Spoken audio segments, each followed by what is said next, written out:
Well, good morning, good morning, good morning to all you lovely people. We've got people from all over the world on today's webinar. We've got people from the Netherlands, from the UK, from Australia, from Switzerland, from the dullest part of Northampton, apparently, according to one person's comments as well. We've got Swansea, we've got Sussex, we've got people from Canada, from Switzerland. So lovely to have you all with us.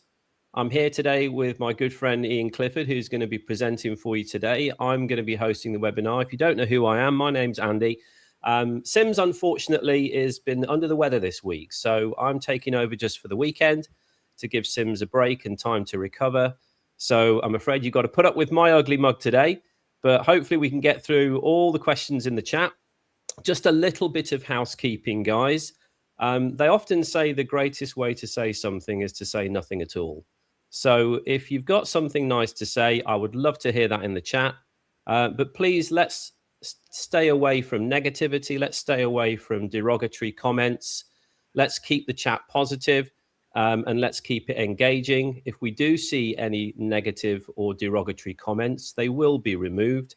And if it continues, I have a 3-strike rule. So that means that if we continue to see that, you will be removed from today's webinar. And we don't want that. We want you all to benefit from this. And we want to keep the energy light and positive, because that's what we're here for. So today's subject matter, also, just before we get started on the subject matter, you may have noticed at the top of the webinar, I have posted for you all the relevant links for today's webinar. They will appear on one of the slides, but you can't click them on the slide. So they're right at the very top on all the channels and in the webinar chat as well.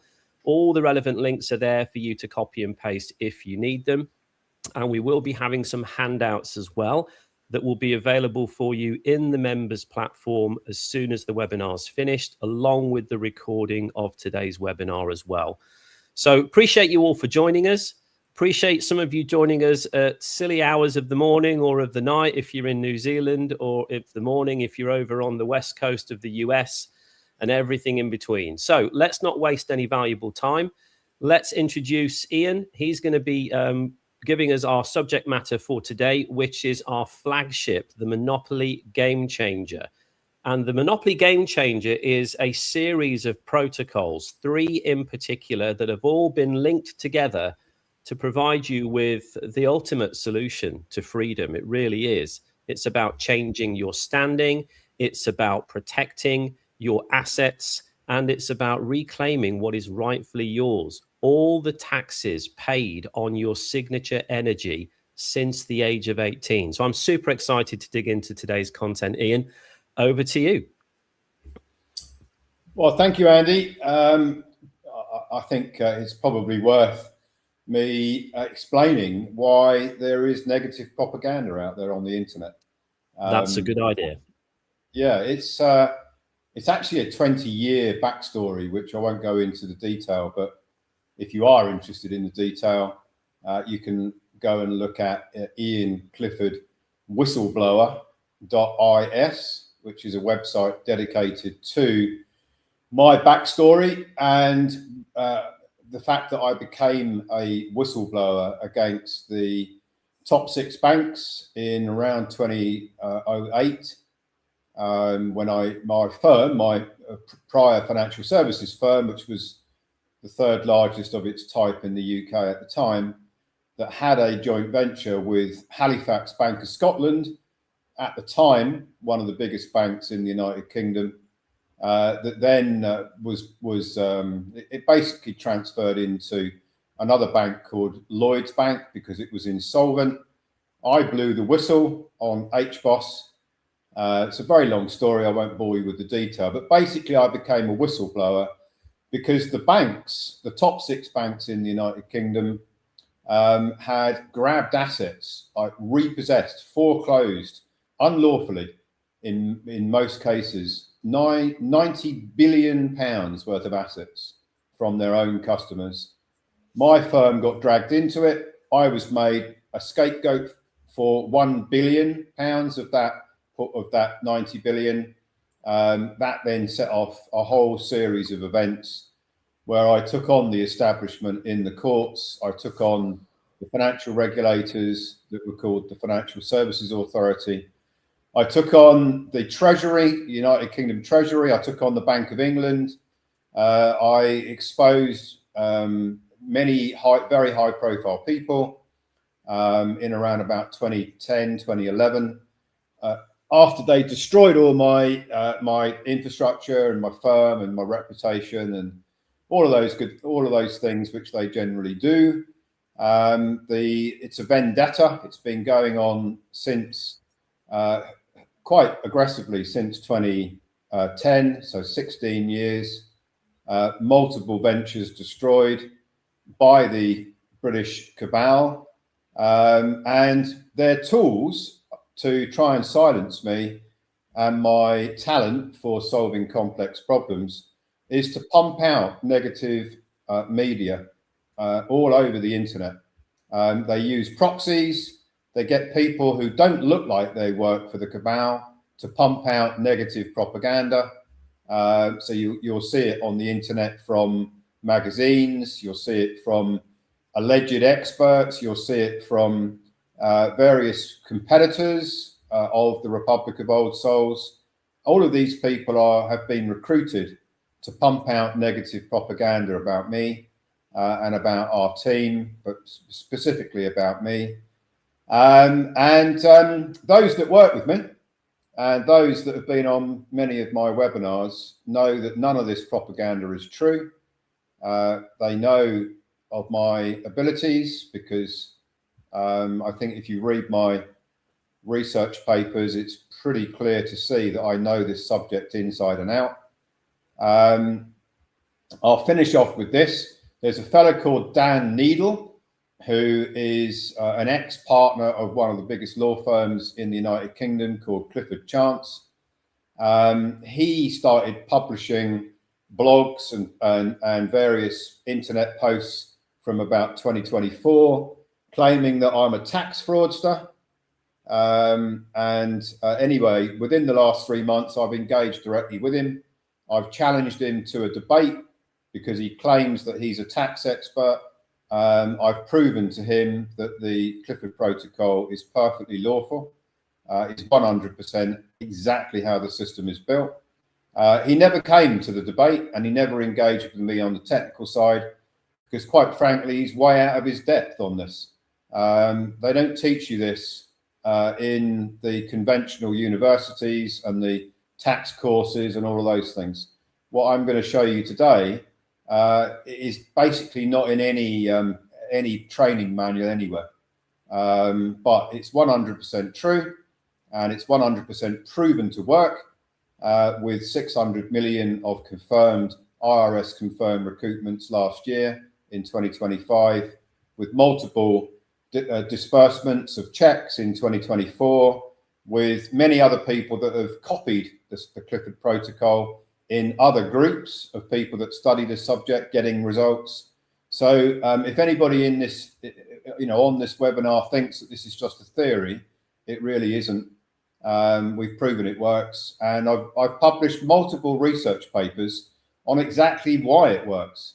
And Andy and I did an interview only yesterday, breaking it all down, which you can find on our Telegram channels. You can also find it at ROS Media. I'm going to be interviewed by some fairly high profile people in the next few weeks, which probably will set off a series of interviews on various channels.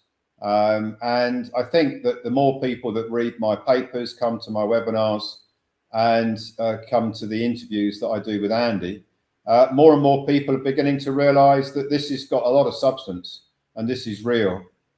This is not a fantasy story. This is a real opportunity, but it's not available for everybody in the world. And I'll explain why that is. There is a limitation on how many people that can do it. And I'll explain why as we go through. And just to finish the propaganda story, they've tried to jail me twice. I'm openly in North Cyprus in constructive exile, challenging a sentence that they handed down in July of 2025, which has got absolutely no substance. It's all detailed on the iancliffordwhistleblower.is. And it's currently in the UK Court of Appeal, who refuse to review my case. They just stall it because they know I'm absolutely right. They never had a case. There's no substance to it. But all over the internet, you're going to find references about Ian Clifford. They call me Ian Clifford Stamp. That's not me, by the way. That's the name of the birth certificate construct. I go by Ian Clifford because that's the Christian names, the proper names for me, the man. And it tells you everything you need to know, doesn't it? When you appeal a sentence and the court, since December of 2025, even though they're mandated to review the case, doesn't review the case because they know if they do, they have to basically void it because it is void anyway. They have to remove it from from the scene, and that would cause a massive problem for the British cabal because it then opens the door to 16 years worth of malfeasance and worth of destruction of all of my ventures over the last 16 years. But the good news is, if the British establishment hadn't destroyed my reputation and my ventures and my wealth, because I was one of the richest guys in the UK back in 2009, I wouldn't be talking to you today. I wouldn't be explaining this today. I'd be still running my financial services firms all over the world, operating all the things I used to do. So the silver lining to the cabal's destruction of my reputation and all this negative propaganda is it's created this opportunity for you. I'm basically in constructive exile, quite simply because I am determined and we will achieve this, to build the world's only freedom community with a sovereign nation with its own infrastructure. And that is why I do this. What we're talking about today is how to play Monopoly and how to recoup signature credit and protect your assets and all those kind of things. But that's not my motivation. My motivation is to build the Republic of Old Souls as a sovereign nation with its own independent infrastructure so that we can all avoid the UN Agenda 2030, which is coming in all around us on every level. And if you don't know what UN Agenda 2030 is, I suggest you have a look out there on the alternative media. You won't find this on the mainstream media about what it really is and what they're really doing. And that's the big motivation here. This is a pathway. This is a way of financing our sovereign nation. And whilst we're doing that, you, if you're interested in recouping your signature credit, will completely and utterly change your game of Monopoly. It will never be the same again if you adopt the game changer, the Monopoly game changer. You simply won't ever operate on the Monopoly board in the same way ever again, and your world and your game of commerce will be completely transformed. So that's me. I'm done now. So Andy, over to you. All right. Well, let's get started. So I've got the slides. Can everybody see the slides? I hope that you can. And yeah, I will go into the first one and we'll get moving in. So what I've done here is to break it down. I've got voluminous research that I've written over the last few years.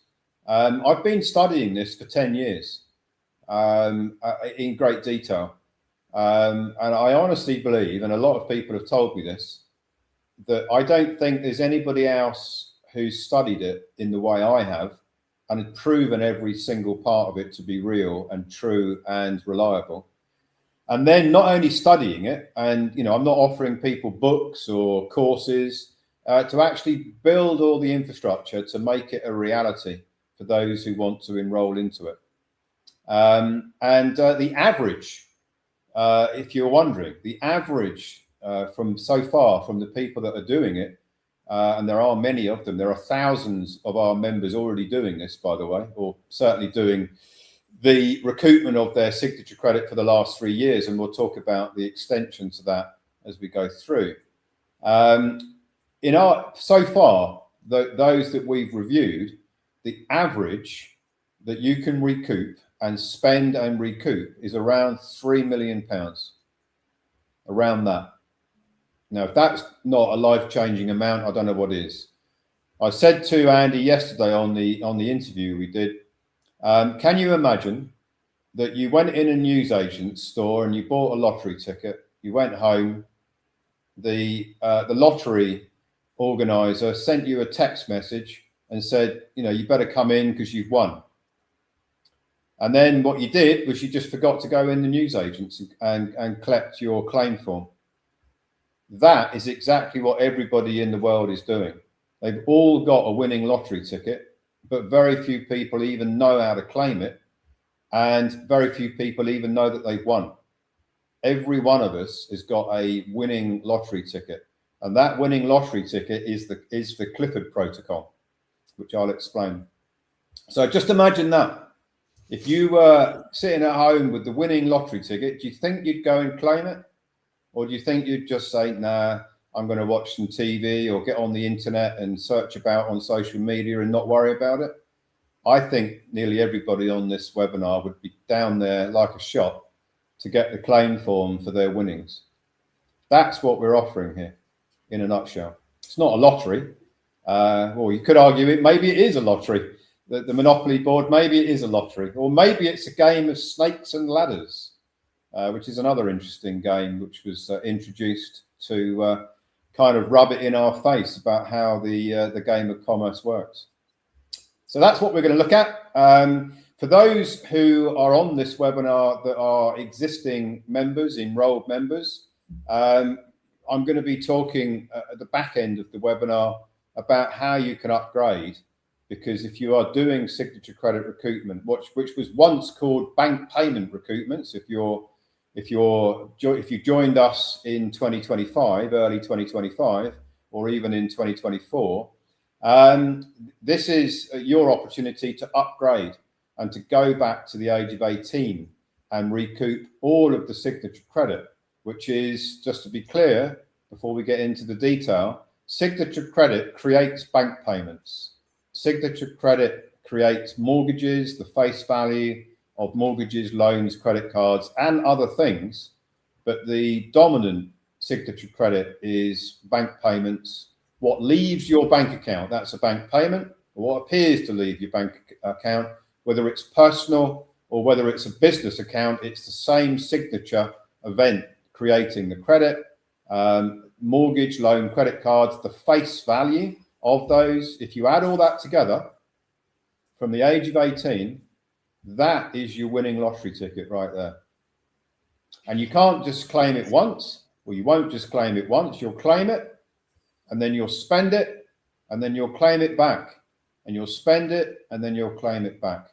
So it's not just one lottery ticket, it's a lottery ticket that you can get every year and cash it in. Okay, so let's move it on, Andy, please.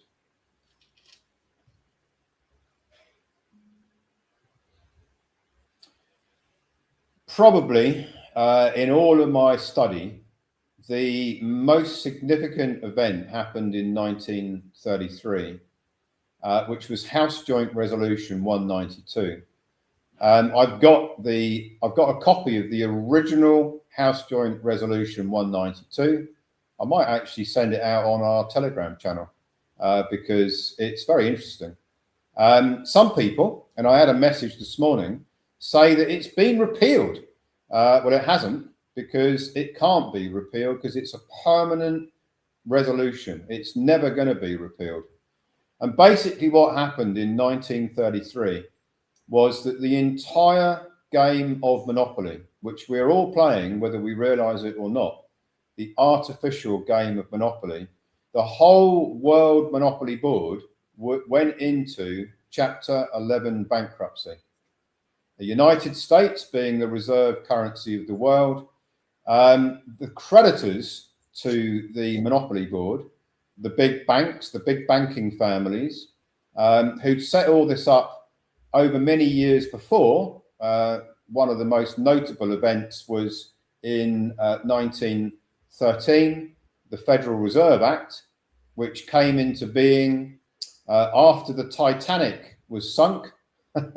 I say it was sunk deliberately because on that Titanic you had some very prominent bankers who absolutely did not want the Federal Reserve Act to come into being. And so they got rid of those guys.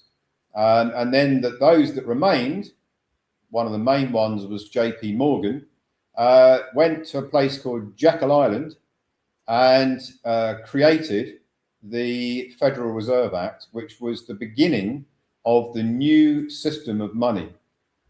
In 1933, the entire Monopoly Board was made bankrupt. Chapter 11, a permanent reorganization of the Monopoly Board. Everything on the Monopoly Board then was mortgaged.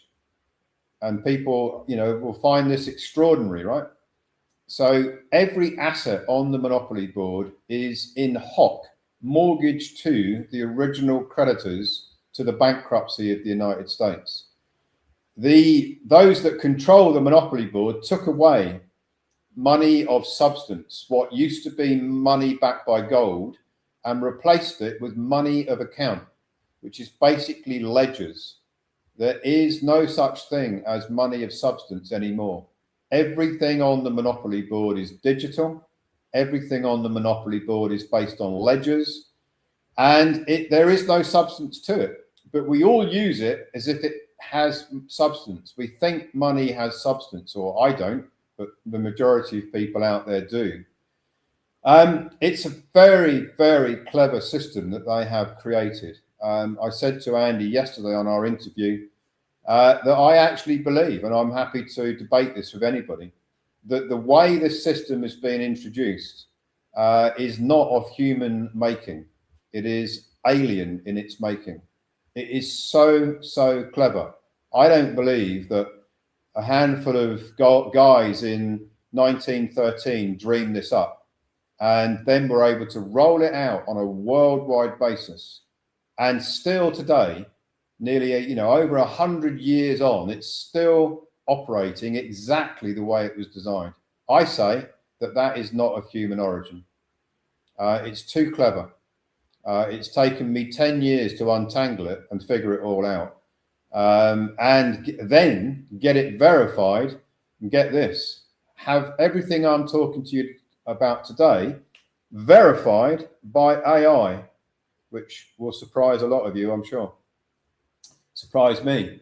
And the only reason I was able to get it all verified was because I broke it all down into individual chunks, like the House Joint Resolution 192, got the AI system to confirm that is true, accurate. Yeah, that's exactly what this is about. Every part of the Clifford Protocol. And then I joined all the parts together, so the AI couldn't tell me it was nonsense. It had to, because it had already agreed all the component parts. It had to agree with me because I bypassed its constraints. And that if you are looking on AI, which a lot of people are doing now, AI is going to tell you that this isn't real, that this has no validity, and that's because it's been programmed to tell you that, because they don't want the slaves to break free from the slave planet and the monopoly game. They want everybody to be retained in slavery. It's a modern slavery system of genius proportions. House Joint Resolution 192, the entire Monopoly Board went into a permanent reorganization. James Traficant was the senator for Ohio. He read it out, the biggest reorganization in world history, where they took away the gold, replaced it with a system of ledgering, took a mortgage out over all of the assets. What do I mean by that? All the property, all the land, all the infrastructure, everything, worldwide, not just in the United States, worldwide, because the United States is the reserve currency of the world. And critically important, they took a mortgage out over the energy of all of the people who have come of age. by the birth certificate registration process. So that is what's going on. Everything on the Monopoly board is operating in bankruptcy, which will be an astonishing revelation for many of you on this webinar who haven't been to my previous webinars. Literally everything on the Monopoly board is based on debt. It's all negative, and everything is bankrupt.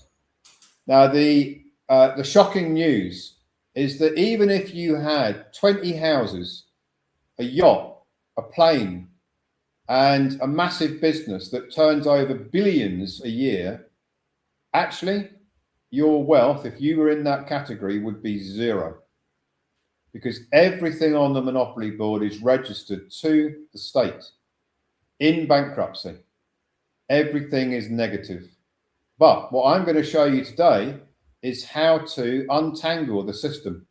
How to, if you imagine that you were in a maze, in the middle of a maze, and you wanted to get out and collect your recoupment, I'm going to show you how to get out of this maze, which is very, very difficult to do. Most people don't even know they're in a maze, and that's one of the geniuses of this modern slavery system. So one of the big areas, if you're interested in research, have a good look at House Joint Resolution 192, which is still in operation today because it is a permanent joint resolution, not just something temporary, permanent reorganization, never be repealed. And there's a reason why, because if they repealed it, the whole world economy would have to be restructured, and there are no way are they ever going to do that. Next slide.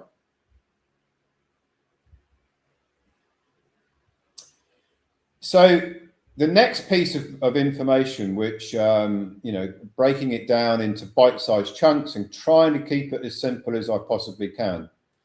I want you to imagine that you are sitting at a table, and on the table you have a game of Monopoly, the game board. And in order to play the game of Monopoly, you need a piece, yeah? You need a player piece. Because you can't play Monopoly without a player piece. And the player piece that you are going to use on the game of Monopoly in the real, in the game that we've all been playing is the citizen, the person, the birth certificate construct. The entity that is created following your mum and dad's registration of the birth certificate entity, which is actually the placenta. There is a DNA linkage between the living baby and the dead placenta.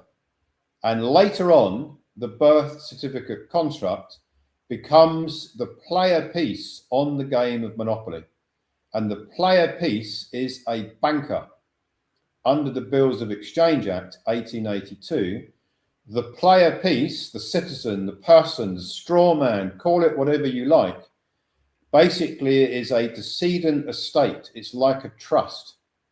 And by the way, the whole Monopoly board is like a trust. It's all one big trust that's in bankruptcy.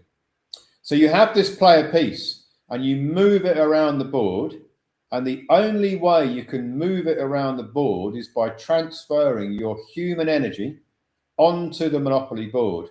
And that human energy is what the whole Monopoly board works on. It all runs on human energy. It's like a massive slavery farm using human energy to move everything around the board. All of the commerce based on human energy. And the controlling entity, if you like, of the whole Monopoly board is the bankruptcy trustee, which is the United States Treasury. They were appointed the bankruptcy trustee for the entire Monopoly board, worldwide, not just in the United States, everywhere, because the whole board is a worldwide Monopoly board. Even if you're in Russia, even if you were in China, you would still be playing the game of Monopoly, where the United States Treasury is the bankruptcy trustee for the entire board. Very surprising, yeah? People think that all these countries are separated. They're not. They're all operating in a trust, every single one of them. All this nonsense about countries going to war with each other and all this kind of thing, it's all one system. The money system is one world system. I've proven it. I've done a whole webinars on it. I've broken it all down step by step. And the money system is what glues it all together. Worldwide control of the money. I think it was one of the I think it was Rockefeller who once said, he doesn't care who's in government. He controls the money with the Rothschilds. So if you control the money system, you control the world. And that is absolutely true. And they do control the money system. The United States Treasury, their job is to look after the creditors. They collect taxes from the debtors and they allocate the taxes they've collected to the creditors.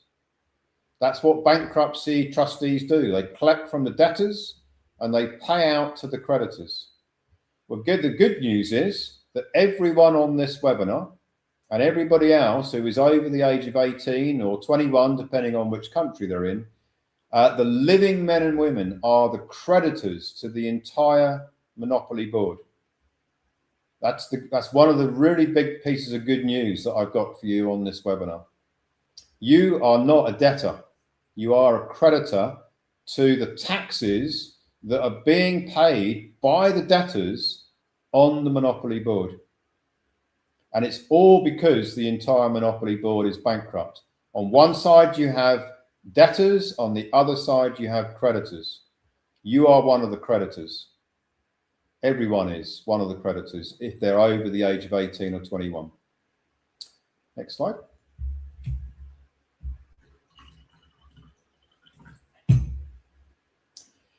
Now, in order for the game of Monopoly to work, there has to be a player piece on the Monopoly board that is a fictional, it's an artificial construct. That's the birth certificate, the all capitals name. It's not you. I think many people on this webinar, probably everybody, realizes that the birth certificate construct, the person, the citizen, the straw man is not them. If you don't realize that already, then research that.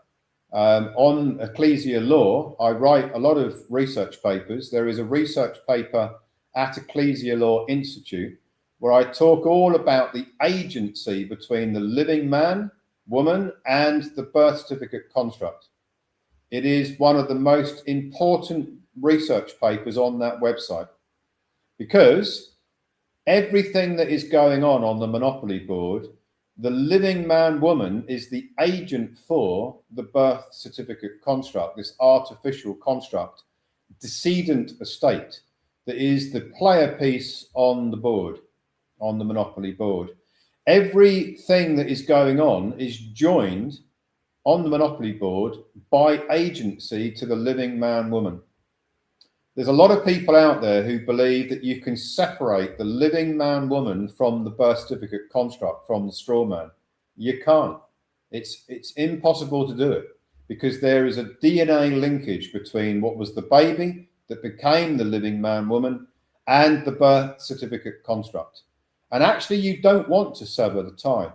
What you want to do is take control of the birth certificate construct. And we talk about that a bit later on. So if you are playing Monopoly and you're sitting at the Monopoly table, you're real, you're the living man or woman, and you're moving the player piece around the board, that is the straw man, the citizen, the person. It's not you. But you are responsible for everything it does on the Monopoly board as its agent. The law of agency makes you liable, the living man, woman, for everything the straw man, citizen, person does on this artificial, bankrupt Monopoly board. Next slide.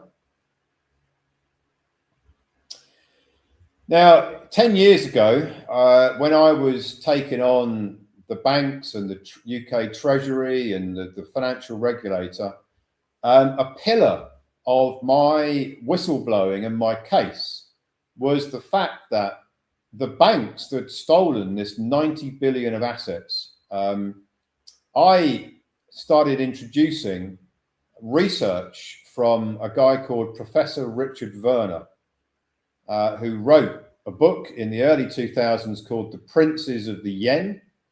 It's all about the Japanese economy and how they financed it. It's how the Chinese economy is financed. Ex nihilo credit creation. I started reading Richard Werner's papers. It made perfect sense to me. Remember, I was a money manager, but I didn't actually know where the money came from. So that's extraordinary, isn't it? One of the, my firm was the third largest in the UK of its type, and I'm managing money, but I never actually looked into where it comes from. Because in all the courses and qualifications I took, they don't tell you. But Richard Werner, he studied it, 16 years worth of study, and determined that the banks create the currency ex nihilo from the signature credit energy of the people. It doesn't exist before. Every time you make a bank payment, sign for a mortgage, loan or credit card, you are creating that by transferring your signature credit. You are creating the bank payment. You are creating the face value of the mortgage, loan or credit card through your signature. All the banks do is operate a system of ledgering where they create your signature energy into a debt. And that debt stays on the monopoly board, and your signature credit is therefore abandoned. The moment you sign something, your credit is converted into currency, into debt, because all currency is debt-based, and your energy is now on the monopoly board. And every government around the world is creating ex nihilo credit creation all the time. Everything they finance is created ex nihilo, meaning out of the signature energy of the people. They've monetized all of the birth certificates. Every time that the living man, woman transfers their energy through a signature, that creates the world debt. If you look at world debt, go on the world debt clock. You can get it on the internet. You'll see that the world debt is going up and up and up and up. It never comes down. That is signature energy going onto the board as debt. And it's never going to come down. It can't come down because the whole board is bankrupt and everything on the board is debt, negative debt. So it cannot go down. It can only expand, which is why we have inflation. I was asked a little while ago, could I do a webinar on why there is inflation? Why do goods and services go up in price? And that's all because of the system. It's all to do with ex nihilo credit creation and the interest that the banks charge back. So let me ask a question. Maybe you could we can do. I don't know if you can do a poll. Can you, Andy? Is it possible you could do one? I can put a poll out right now if you want. Yeah. Let's do a poll, right? I want to ask everybody on the webinar. If you were walking along in the high street, back in the day when there used to be high street shops, and you were stopped in the high street, and somebody said to you, "Hey, would you like to take a loan from our bank?" And you were looking for a loan at the time, and you said, "Yeah, okay, I'm interested. What's your deal?" And the guy says to you, "I'll tell you what, how much money have you got in your wallet right now or your purse?" And you say, "I've got $1,000 in my purse or my wallet." And the banker says to you, "I'll tell you what, give that to me and I will lend it back to you and then charge you interest on that $1,000. And that's how our bank works. And we can provide you with that $1,000 loan. Would you like to come over and sign up for that?" How many people would say yes to that deal? Well, shall we find out? Let's find out, shall we? So I'm going to start a poll on this one, guys. You'll see it on screen. So would you take a loan under those circumstances? I'm showing it now. Type 1 in the chat if you would. Type 2 in the chat if you wouldn't. Look at that. Not surprisingly, no one would take that deal, right? But the reality is, every one of us probably has already taken that deal without realizing it. Every mortgage, loan, credit card, that's exactly what we've done. We have deposited our signature energy, our credit with the bank. They've converted it into currency, sent it back to us, and then said that we've got to pay interest to them. We've all done it. And yet if somebody came up and explained it in the high street, you'd never go for it. But we've all done it, including me, many times over. So that's the game, right? The money system. That's why it's a modern slavery system. And interest on this currency or this, this debt creation model is the reason why there is inflation. But I could go into that in a lot more depth, but not for today. Next slide, please. So the birth certificate it's a registered security. And a lot of people think that you can cash it in. You can't cash it in. It's not yours. I'll explain why. Your mum and your dad signed up for a process called a birth certificate registration. And the birth certificate is like a decedent estate because it's representative of the placenta, but it's dead because the placenta dies. So it therefore becomes a decedent estate. And like an estate is a form of a trust. And it's registered to the state. Anything that is registered to the state hands over the legal title, the true ownership of the thing to the state. So what they've done is they have created this artificial entity by coercing your mum and dad to sign up for a registration where the entity itself, the birth certificate construct, is registered to the state, and then they've taken a mortgage out over it because that is what is backing the bankruptcy. If you remember, House Joint Resolution 192, the mortgage over the people.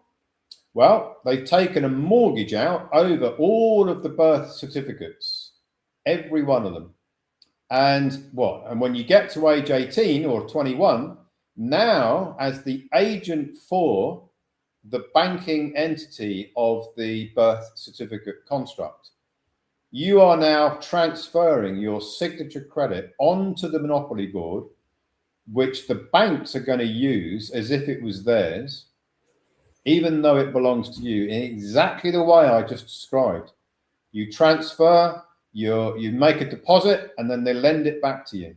That's what you're doing all the time. Now, the interesting thing about signature credit is that human energy is valued at zero. There is no tangible value to signature credit energy. We did this yesterday, but if I said to Andy, hey, Andy, I'm pretty good at cutting hedges. I notice your hedge needs cutting. And Andy says, well, I'm pretty good at washing cars. So we could do an exchange, yeah? I could cut Andy's hedge and Andy could wash my car, and I'd like him to polish it as well. And that exchange would be zero, right? Because we're just exchanging our energies and our skills and talents. There is no value of signature credit energy at the outset. But what the banks do is they take the signature credit energy that's valued at zero at the outset, at the moment the signature is being converted into currency, and they give it a very, very high future value. And that future value, which by the way is a negative value because it's a debt, they trade it. The banks trade it and they make more debt from it.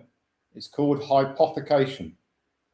And what is going on is that as soon as the signature is transferred, the energy is deposited onto the monopoly board through a bank.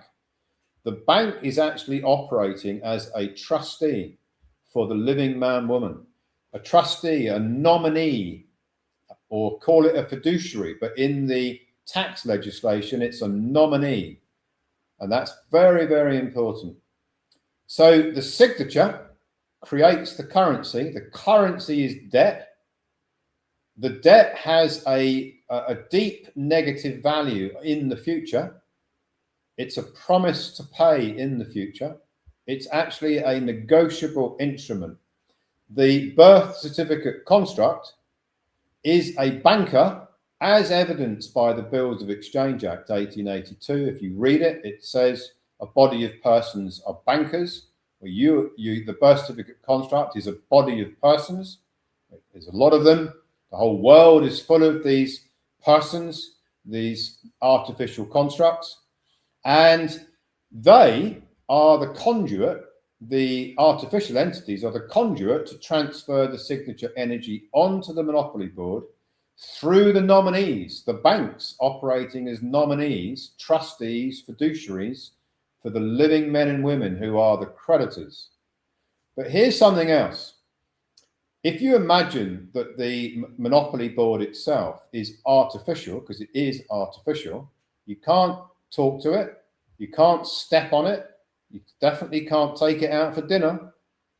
You could have it sitting next to you on as a bit of paper with a number on it, but you absolutely couldn't talk to it. So if you imagine that you're the living man, woman, and you are moving this piece around the board, and that piece is getting basically more and more debt accumulated as it goes round and round the board, you aren't able to step on the board. You aren't able to communicate with the artificial entity. But all you can do, which is what you are doing, is operate as its agent. The monopoly board itself and everything on it, all of the property registrations, all of the company registrations, all of the investment portfolio registrations, everything is artificial. And it's all being financed through your signature. Next slide.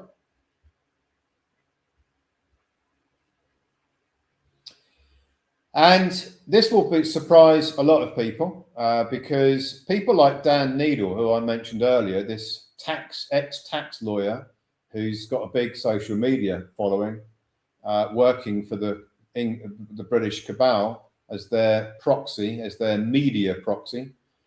If you go on AI or look on the internet and just stick in their original issue discount, how does it work?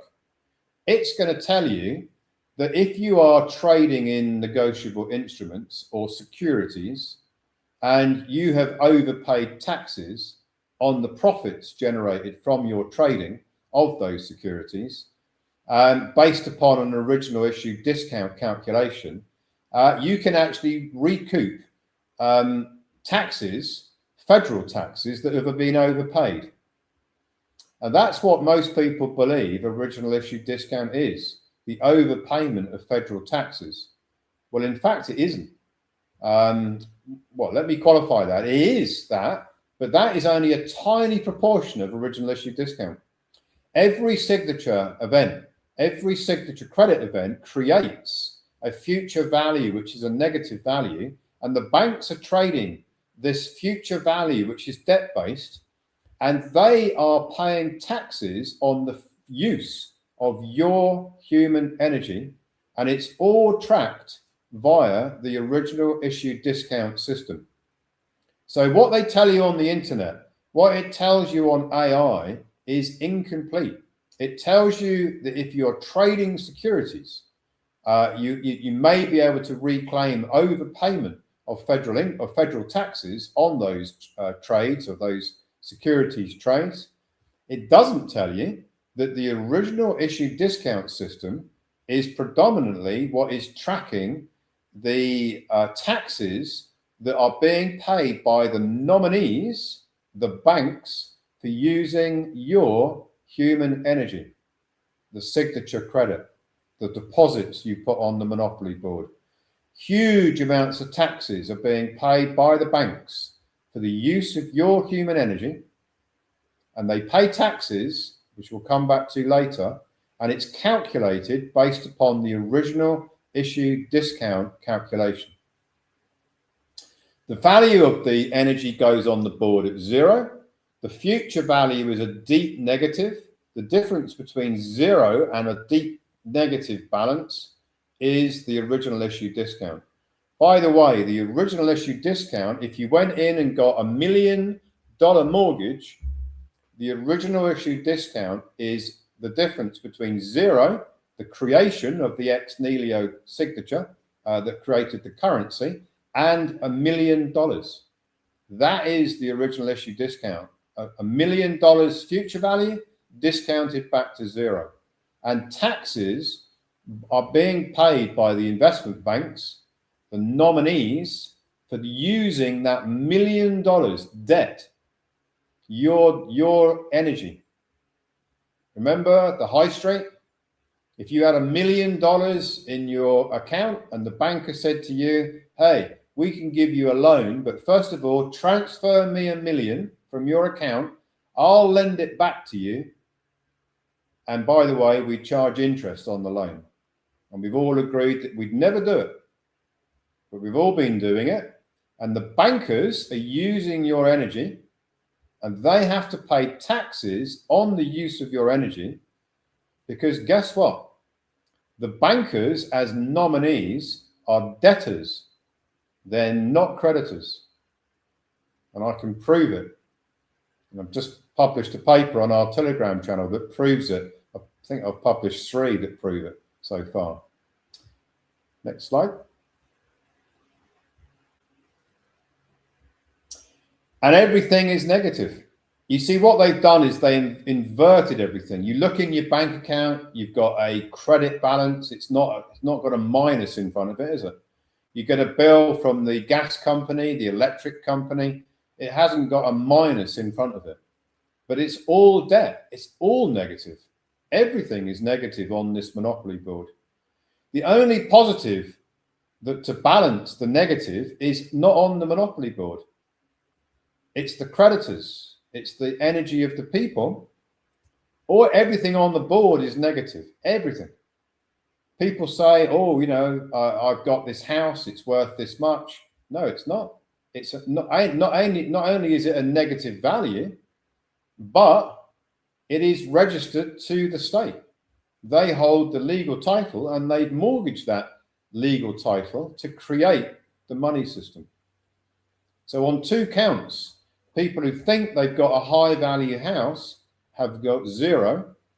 They've got the use of the house, they've got the equitable title, and the actual value of the house is a negative value. The value of everything on this monopoly board is negative, debt-based.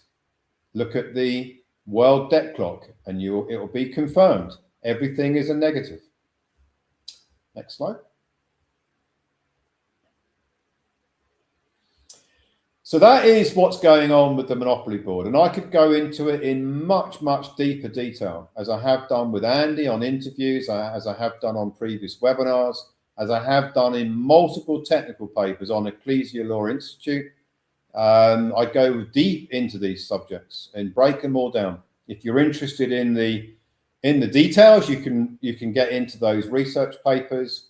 And very, very soon, we're launching the Ian Clifford Avatar, which you'll be able to ask questions about everything, that all the research papers I've written, all of the webinars I've presented, all of the interviews I've done, all the Q&As I've done. It's got a huge knowledge base. And very soon you'll be able to interact with it and ask it anything you want. And it will be able to answer it based on all the knowledge base that I've loaded up into, I haven't done it, our IT team's done it, into the Avatar system. So let's now look at the solution, because I've been outlining how it works, how the monopoly board works. Now let's talk about the solution. And before I get into it, I'm going to repeat, not everybody in the world can do this. And the reason why is this. the investment banks, as nominees, as your fiduciaries, are paying taxes for using your energy, and they pay between $50 and $100 billion a year in taxes to the United States Treasury, the IRS, for using your energy. That is the budget that we've got to recoup, because we're not recouping the bank payments. We're not recouping the mortgage. We are recouping the taxes that the investment banks are paying for using your energy as debtors. The debtors pay taxes to the creditors. So what we're going to be talking about in this section is how you can redirect the taxes that belong to you as a creditor, and then what you can do with those taxes that you're redirecting, or we're redirecting within the Clifford Protocol, how you can use those taxes, which come back as fiat currency, as dollars, how you can spend and recoup again, spend and recoup again, over and over again, year by year. How you can use the Monopoly Game Changer to protect the assets, actually have assets, not the equitable title, but the true legal title. How you can operate a private treasury where you've recouped your signature credit energy, you're housing it in a private treasury, you're spending and recouping from that private treasury, you're getting rid of all of your debt. No mortgages, no loans, no credit cards, taxes, all of that can be discharged from your private treasury. You can then run your life from your private treasury, run your game of Monopoly from your private treasury. And every time there is an outflow of that from your private treasury, that is a new deposit. It's a new signature credit event, which you can then recoup the following year. So that's a pretty good game, yeah? That means that you don't need to stay in the job that you don't like, or running the business, which is a real challenge. You can recoup your signature energy, your credit, and draw it down as abandoned taxes from the age of 18. Just think of, what is your value? Is your value more than 3 million, less than 3 million? Try and figure it out as I'm talking. The value of your bank payments, the value of mortgages, loans, credit cards. I think a lot of people on here will be more than 3 million. That's what you've left on the table. Next slide. So the Monopoly Game Changer is made up of 3 protocols. The first protocol is the Envoy protocol. The Envoy protocol enables you, the living man, woman, to operate as the occupant of the office of the general executor of the decedent estate. I'll say that again because it's a bit of a mouthful. You, the living man or woman, can occupy the office of the general executor of the decedent estate, the person, the straw man, the birth certificate construct. Occupying that office cleans up a fraud. Every one of us, including me, has, since the age of 18 or 21, been holding ourselves out as if we were the birth certificate construct. You may still be doing it today. Somebody says, what's your name? You say, my name is blah, blah, blah. You know, if somebody asked me many years ago, Ian, what's your name? What's your full name? I would have said, Ian Clifford Stamp. I'd be wrong, because that is the name of the birth certificate construct. It is not my name. If you look in the law books, my name is Ian Clifford. The proper name is Ian Clifford, not Ian Clifford Stamp. The stamp is the name of the registered birth certificate construct, the decedent estate on the Monopoly board, the artificial construct of the birth certificate registered entity. And if you want to clean up the fact that we've all been holding ourselves out as if we were the birth certificate construct, then the Envoy protocol does that. It makes a declaration. A declaration is a very powerful thing. If you imagine a declaration of war, that's quite powerful, yeah? A declaration of standing is the declaration of two things. One is that you are alive. So the living man, woman is declaring they are alive, because the Monopoly board presumes that the living man or woman is lost across the seas, dead and lost across the seas, which is, you'll find that in the Sesquivet V Act of 1666 and 1707. So you're making a declaration of life, and you're also making a declaration that you are no longer going to operate as if you were the birth certificate construct. That doesn't mean that you can't use the birth certificate construct. You can, but you will be using it having occupied the office of the general executor of the decedent estate, because the decedent estate is operating in probate. It's a trust. It's an estate. It's not real. It's an artificial construct, and you can clean it all up with the Envoy protocol, which, by the way, enables you to more easily recoup the signature credit, the taxes on the signature credit, as the Envoy protocol paves the way for you, the living man, woman, to be the beneficiary of a trust, which we'll talk about in a minute, that is going to redirect the taxes, and as the general executor, or occupying the office of the general executor, makes that process more robust. The next protocol is the Asset Fortress protocol. It is an international grantor trust, or a foreign grantor's trust. It has its own reference number from the United States Treasury. It is what's called an EIN number. The EIN number is specifically for a foreign grantor's international trust. It can sit on the artificial monopoly board as a creditor entity. And it also can operate a private treasury. A private treasury is a bank account connected to the trust.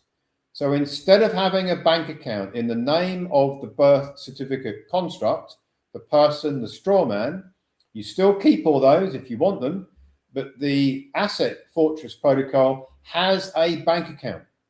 It is a trust bank account. When you receive your signature credit recoupments, they will be transferred to that bank account.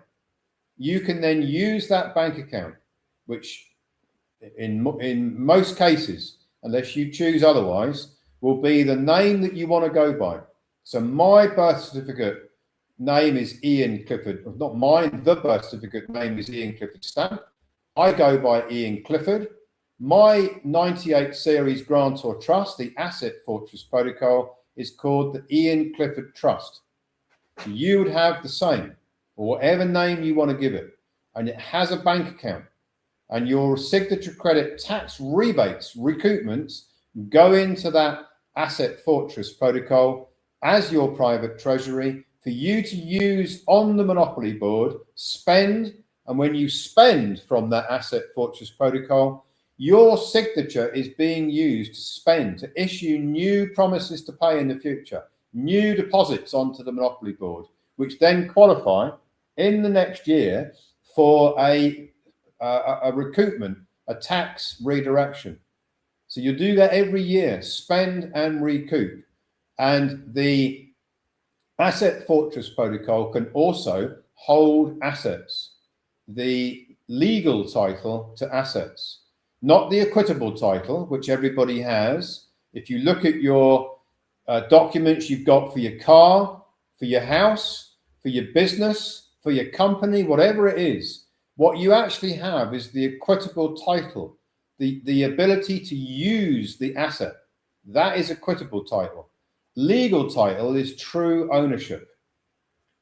When you operate under the international grantor trust of the Asset Fortress Protocol, you can transfer the legal title to assets. You take it out of the bankruptcy and out of the mortgage that is currently being held by the bankruptcy trustee, the United States Treasury. You can take away their lien, their mortgage over those assets, and you can transfer the legal title into the Asset Fortress Protocol. So it is two things. It is an asset fortress and a private treasury, meaning you can use it to navigate your way around the monopoly board, spend and recoup. You can keep all your other bank accounts if you still want to use them, but your private treasury is how you're going to finance your game of monopoly going forward. And by the way, the Asset Fortress Protocol is not constrained by digital ID track and trace. So that is a really big solution. And any asset that you transfer into it is no longer registered to the state. There are some situations where it's difficult, and it may even be impossible to transfer every single asset, like houses and land, into the Asset Fortress. But there are ways of doing it. I have done a webinar on this. I have written a research paper on this.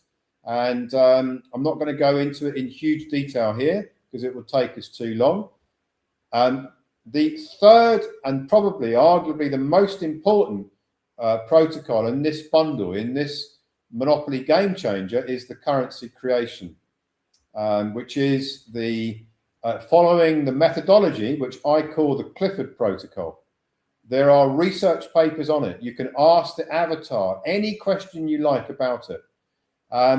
You can read the papers, you can go on the avatar, you'll be able to go into interviews that I've done with Andy, where we've broken it down deeply, how it works, why it's lawful, why every component of it gets through the IRS's, United States Treasury's algorithmic blocking system. I wrote a paper a few days ago, I published it on the Telegram channel, about how the Clifford Protocol ticks all of the IRS boxes, and no algorithmic hold or freeze applies. And I've broken it all down in step-by-step journey through that paper. You'll completely understand or comprehend why in 2025 we got 600 million of confirmed IRS recoupments because of the way the Clifford Protocol is designed. Next slide.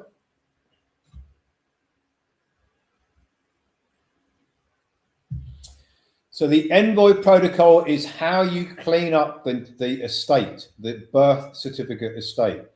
But it is not a methodology where you can go around and not be responsible for the birth certificate construct. It does not sever the agency. It cleans it up. So a lot of people out there think that you can sever the ties between the living man and woman and the birth certificate construct, the person. You can't. All you can do is clean it up.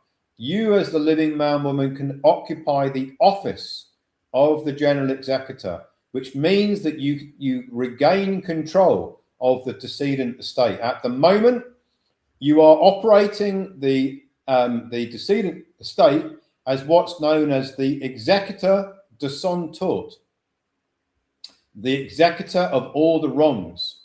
So at the moment, unless you have already done the Envoy Protocol, you are operating as the living man, woman, as the agent for the birth certificate construct, and you are known in the system as the executor de son tort, the executor of the wrongs. And that standing that you currently have, unless you've done the Envoy Protocol, takes away all of your rights on the monopoly board. Every living man, woman who is operating as an executor de son tort has no rights whatsoever on the monopoly board, which is why people never win in courtrooms, because they're operating as a debtor, they're operating in fraud, because they're using the name, holding themselves out. using the name that doesn't belong to them, and they are operating as the executor de son tour. I've written research papers on this subject as well, if you're interested in that. It's mostly misunderstood by millions of people around the world who think that you can sever the tie to the birth certificate, or you can hold up the birth certificate in a courtroom and hand it to a judge and say, that's not me, put the birth certificate construct into jail, that bit of paper, and let me go free. It does not work. And I've gone into great detail on interviews as to why. Next slide. The Asset Fortress, as I mentioned on the previous slide, this is your private treasury. Every wealthy family I used to work with a lot of them, they're called private offices or family offices. They have a treasury. It's a trust bank account. They run all of their finances through a trust bank account. The royal family has a private treasury. That's what you can have with the Asset Fortress Protocol, a private treasury. All of the assets that you want to transfer in, where it is possible to do so, you can actually have actual legal title ownership within the Asset Fortress Protocol, meaning that there is no taxes on your own trust assets. So if you transfer your property in there, the state can't tax it anymore. Why? Because at the moment, the property, they hold the legal title, which means that they can tax it because it belongs to them. They're taxing you as the equitable title holder because you're renting the property from them. Even though you might believe you own it, you don't. So what you can do is you can remove the debt by recouping your signature credit, discharge the debt, and if it is possible, and I go into it in detail on my research paper, you can transfer the legal title into the Asset Fortress Protocol. It doesn't work in every scenario. There are situations where it doesn't work, where you can only transfer the equitable title. But if you're able to transfer the legal title, you have now removed the mortgage and the registration of the asset from the bankruptcy, and you put it in your private trust, your foreign grantor's Asset Fortress Protocol trust. But the main thing you're going to do with this trust is you're going to receive your recoupments into it, and you're going to spend up to the limit of the recoupments, and then you're going to recoup back again in annual cycles. Private treasury bank account. Next slide. And the currency creation is the Clifford Protocol. It's all broken down in my research papers, as I've mentioned.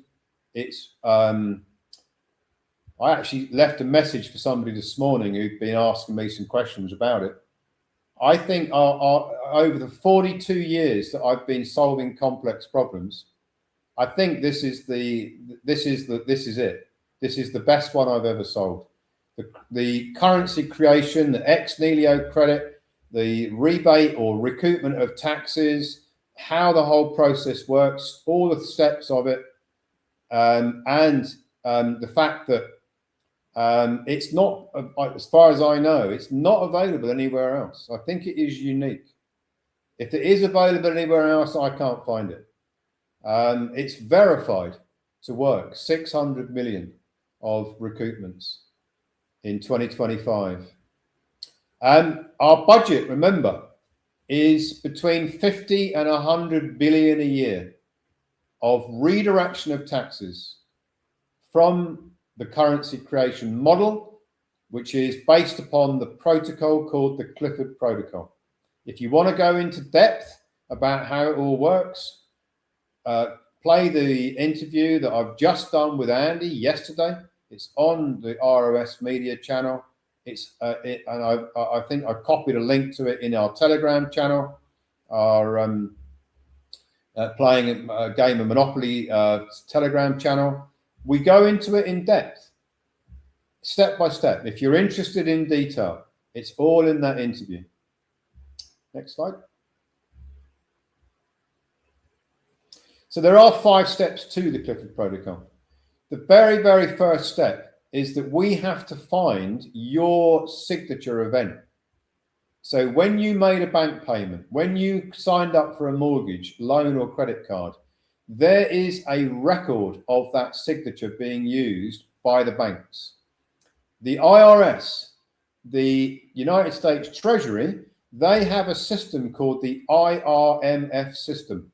It tracks every single signature credit entity or event, I should say. So it doesn't matter when you did that. You could go back 40, 50 years ago, and they will have a record because there was a digital system. When the digital system came in, they started tracking signature credit. When I say they, I mean the United States Treasury, because they are the bankruptcy trustee. They have to know where all the signature credit is being created. They have a whole network across the entire world of all the banks. They know exactly what is going on. There's a 26-digit reference number that tracks all of the signature credit from its issue, whenever that was, all the way through until the taxes that the investment bank is paying for the use of that signature credit. So we have to find it, and we use an AI system to find it. We then use an AI system to calculate the amount of taxes that have been paid by the investment banks, the nominees, because they're using your credit as nominees and paying taxes on it. And then the Clifford Protocol will enable your trust. You have actually 2 trusts in this process. You have the tax filing foreign grantors trust, which is the trust that files tax returns, notably the 1099 OID and what's called a 1041. Those tax returns are done for you by a professional licensed tax preparer with what's called an ERO license. You cannot do this without a professional tax preparer license and electronic filing software that is already, where the signature credit is already being tracked by our AI system from the moment it was created to the taxes that are being paid on it by the investment banks. When the 1099 OIDs are filed by the tax preparer through the electronic filing system, it all has to match. If there's any error anywhere, the recoupment may not work. It may be blocked by the IRS algorithms. I've explained it all with the interview I did with Andy yesterday. All broken down. So there's 5 steps end up in redirection of the taxes that belong to the foreign grantors trust that made the filings, and it's a redirection of taxes. It's one corporate entity to another, one nominee to another. The banks that are using your signature credit are nominees, and you can recoup back to another nominee. The other nominee is a 98 series or a foreign grantors trust that is going to file the 1099 OID with a tax preparer license, a tax preparer ERO license to do it, having already tracked all of the signature credit energy, having tracked it from the moment it was created to the taxes being paid on it. And there have to be sufficient taxes paid by the investment bank as a nominee. They have to be equal to or greater than the population of 1099 OIDs filed by our members' grantor trusts. If their taxes that the investment bank is paid are incompatible, they're insufficient, then we have to move the trustee, which is also a very pivotal part of the process. The nominated trustee, which is MLITR Research, will move the taxes from other tax modules of the investment bank onto what's called the 945 tax module, which is the module where the recoupments and the redirection of taxes originates from. It's all in the interview. It's all in my research papers. Next slide.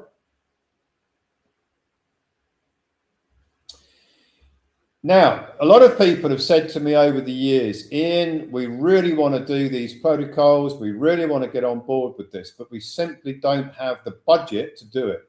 Is there anything you can do to help us? Now, what I've done in the last few weeks is introduce two reward schemes. One is for webinars and the other is for the avatar, the use of the avatar. So let me give you an example.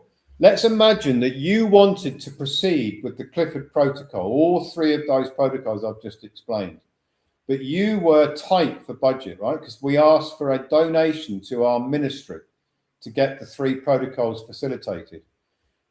Some people say, why do you need a donation in? And the reason is because we have a very large team of people that is working on this and everything else associated with it. We have over 50 full-time contractors working on this in multiple countries to make it work for you.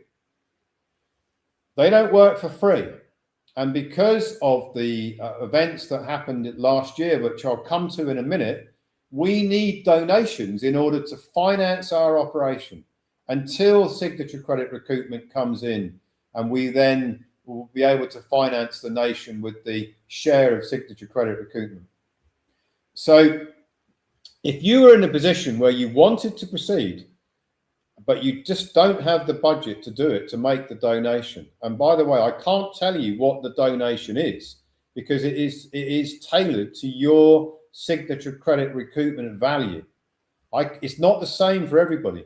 Everybody's got a different amount of signature credit that they're looking to recoup. The donation is linked to the value of the Signature Credit Recoupment. Your value is different from my value, different from Andy's value, different from everybody else's value on this webinar. So it is tailored to that. You are able to make a donation. If you can't finance it, it can be discounted right down to a very, very minimal level. The amount of donation you make on the back end is increased, but then you recoup that increase on the back end. So you don't lose anything. But if you still couldn't finance the very minimal upfront donation, you were able to earn webinar rewards. It should actually say $100 on there. It's a typo.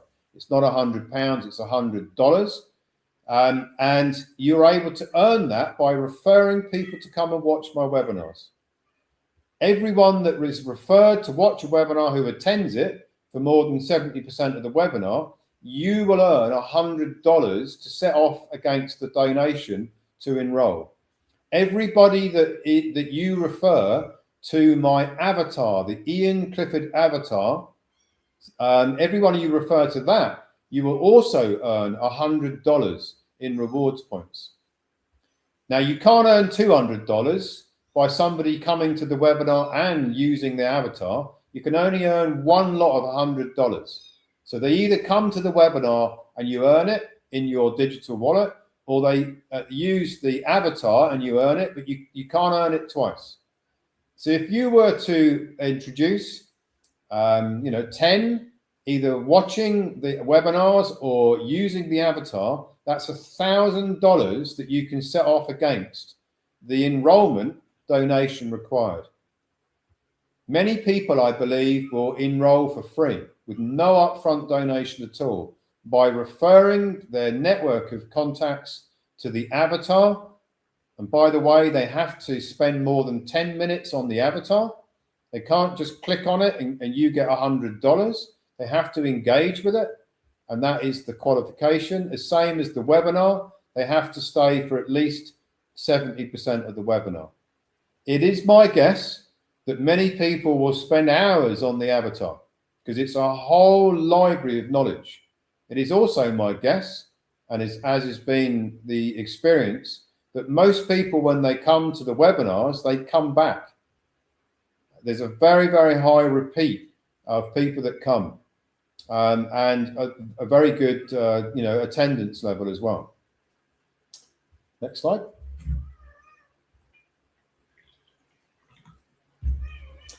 So this is the avatar. It's going to be made available very, very soon. I thought we were going to make it available today. There's a little bit more work that needs to be done to it. It will be released next week. You can use it to introduce people. You can just send them your link and they can engage with it. And we know that it's you that sent it. And if you are an advocate, you can use it to introduce people through your advocate program, which I think is going to be the easiest way to introduce people if you are an advocate. By the way, it remembers all the conversations. So every user, it will remember the conversation that they've already had with it.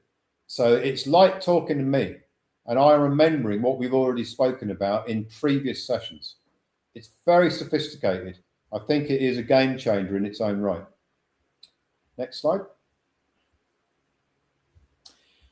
We had 600 million confirmed. Andy, you had yours, I had mine, hundreds of others of our members. Yep. Got verified recruitment. You might want, I don't know if you've got your transcripts there, but I can do one better than that. I can actually share some, Ian. We've got some copies of redacted transcripts. If you want to put them on screen, happy to do that. Yeah, let's do it. Let's do it. Why not? Let me show you guys what I'm talking about here.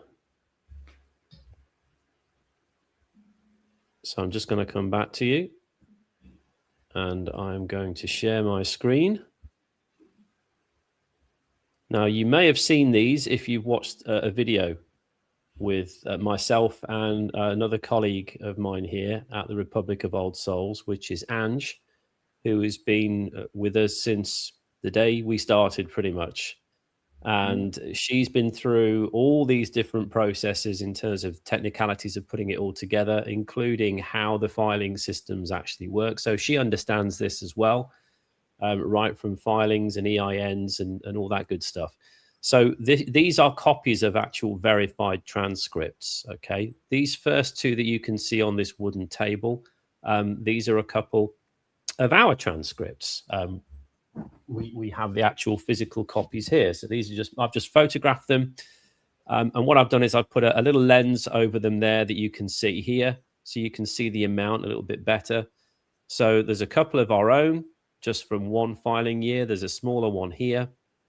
But then what you need to understand is that we're not talking about small amounts. There's one here for just over 2 million, 1.8, 3.7, 3.7, a small one there at 18,000, 22.5 million, 78,000.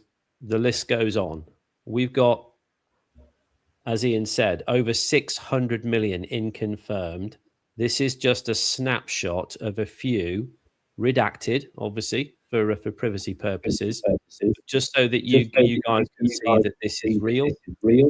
These are verified from tax year 2022 and 2023, directly sent to us from the IRS. Back to you, Ian. Yeah, and now, a lot of people will be saying or thinking, if they don't know, why didn't that materialize? And the reason why is because it was sabotaged by ex-members of our team. We call them the pirate faction. If we can go back to the PowerPoint, I think we've got a slide on it.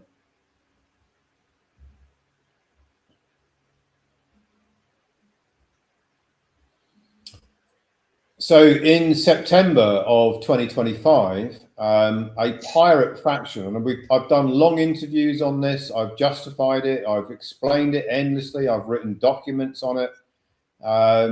There was a very good reason why this pirate faction sabotaged the recoupments. I'm not going to go into it all on this webinar. If you want to know all about it, I've done interviews on it, you can go on RS Media. Andy and I have done interviews on the whole subject. It's nothing to do with the actual process itself.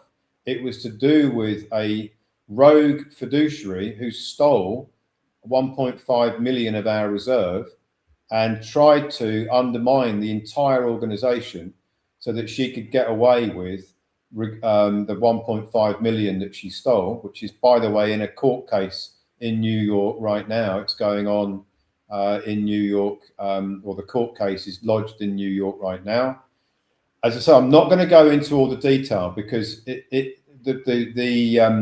recoupments were verified. If you read my research papers, the wages and tax transcript means that it's gone through all of the IRS's algorithmic systems, and it's confirmed as a legitimate redirection of taxes. We were just about to draw this down for our members, and there was about $1.5 billion in progress. All of it was undermined by a group of pirate rogue trustees that we used to work with. They had reasons to do it, which I've gone into on the interview with Andy, and it meant that we had to refile and recreate because we tried to rescue this at the back end of 2025. And the ERO, that's the Electronic Reporting Officer, the guy who holds the filing license, the tax preparer license, he had to surrender his license because this whole event, as reported by him, went into a federal investigation, which is currently going on against the pirates who undermined it. Many of them will go to jail because the process was 100% legitimate.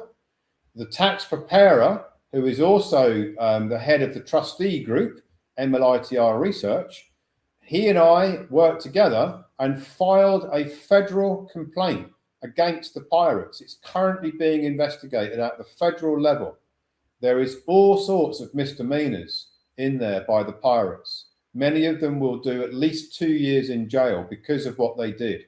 Nothing at all to do with whether the process works, doesn't work. It was to do with how they undermined it for their own nefarious, very greedy reasons.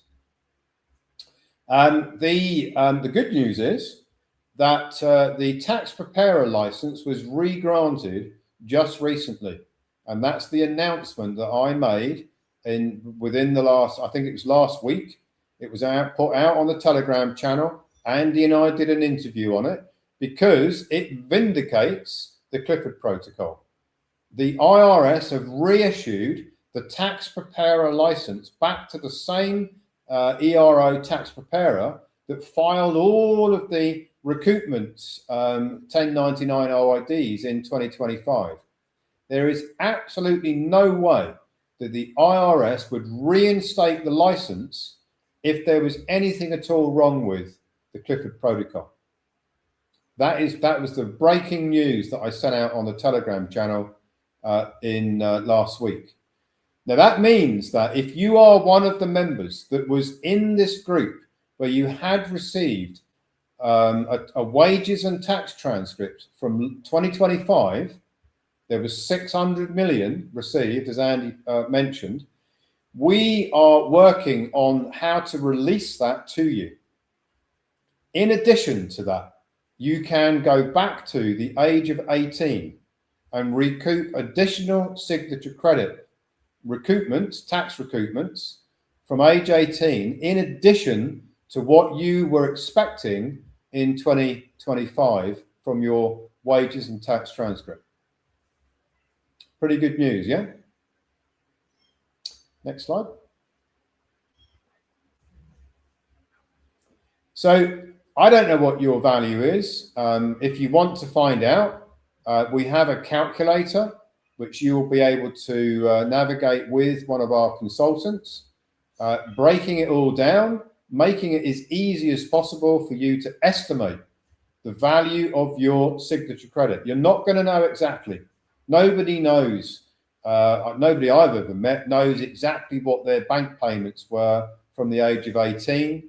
Many people know what the value of their mortgages were, the face value of their mortgages. Many people know the value of their loans, credit cards, although some people don't know their credit cards.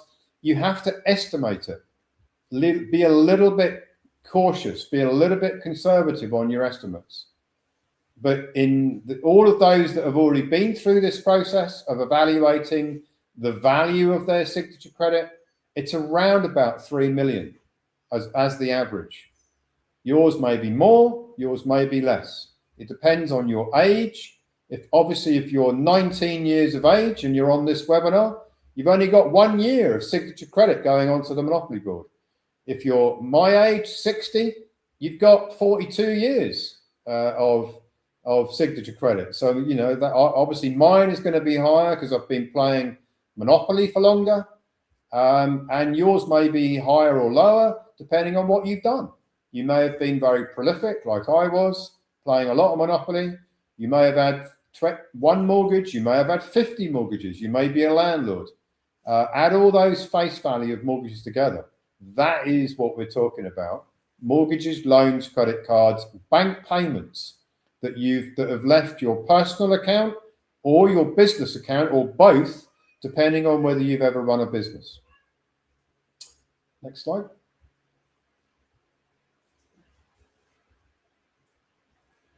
So if you are an existing member and you want to upgrade, book in a consultation.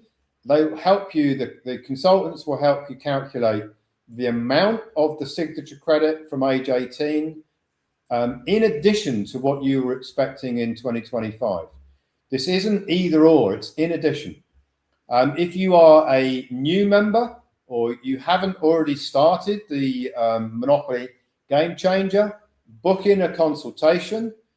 They'll walk you through it. They'll calculate how much you're able to recoup and answer questions in relation to the Monopoly Game Changer. You'll also be able to engage with the avatar.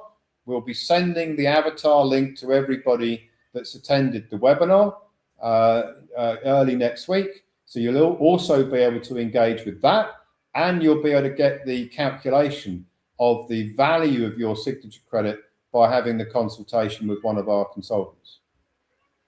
Next slide.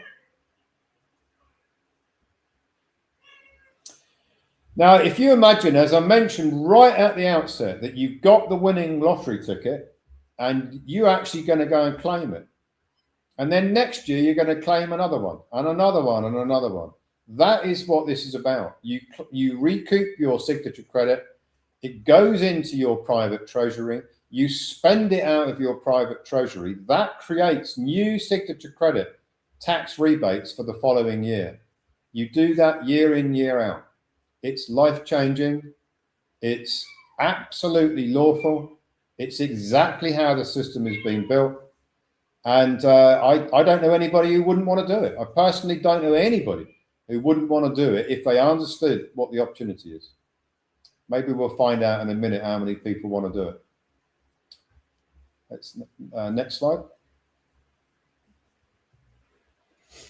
All right. So we're on to the top 7 questions, first of all. And we, as Ian said, we are going to be doing some polls today as well. We've got 3 polls to run by you guys to get some feedback.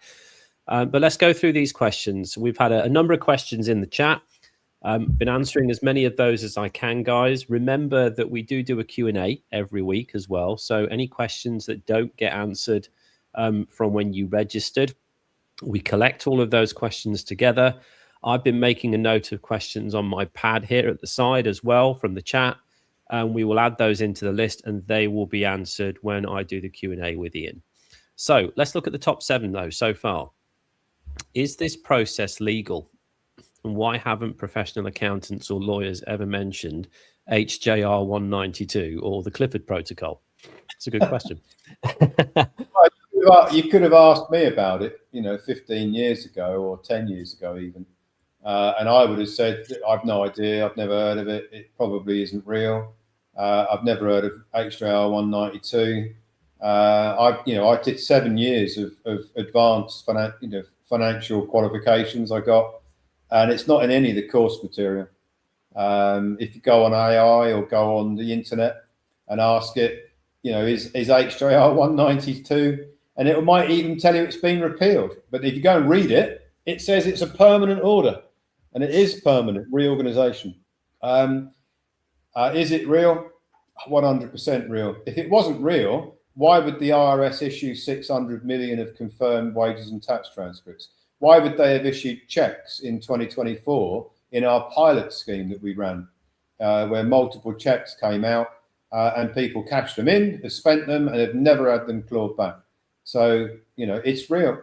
It's 100% real. The so-called professionals don't know about it because it's not in any course.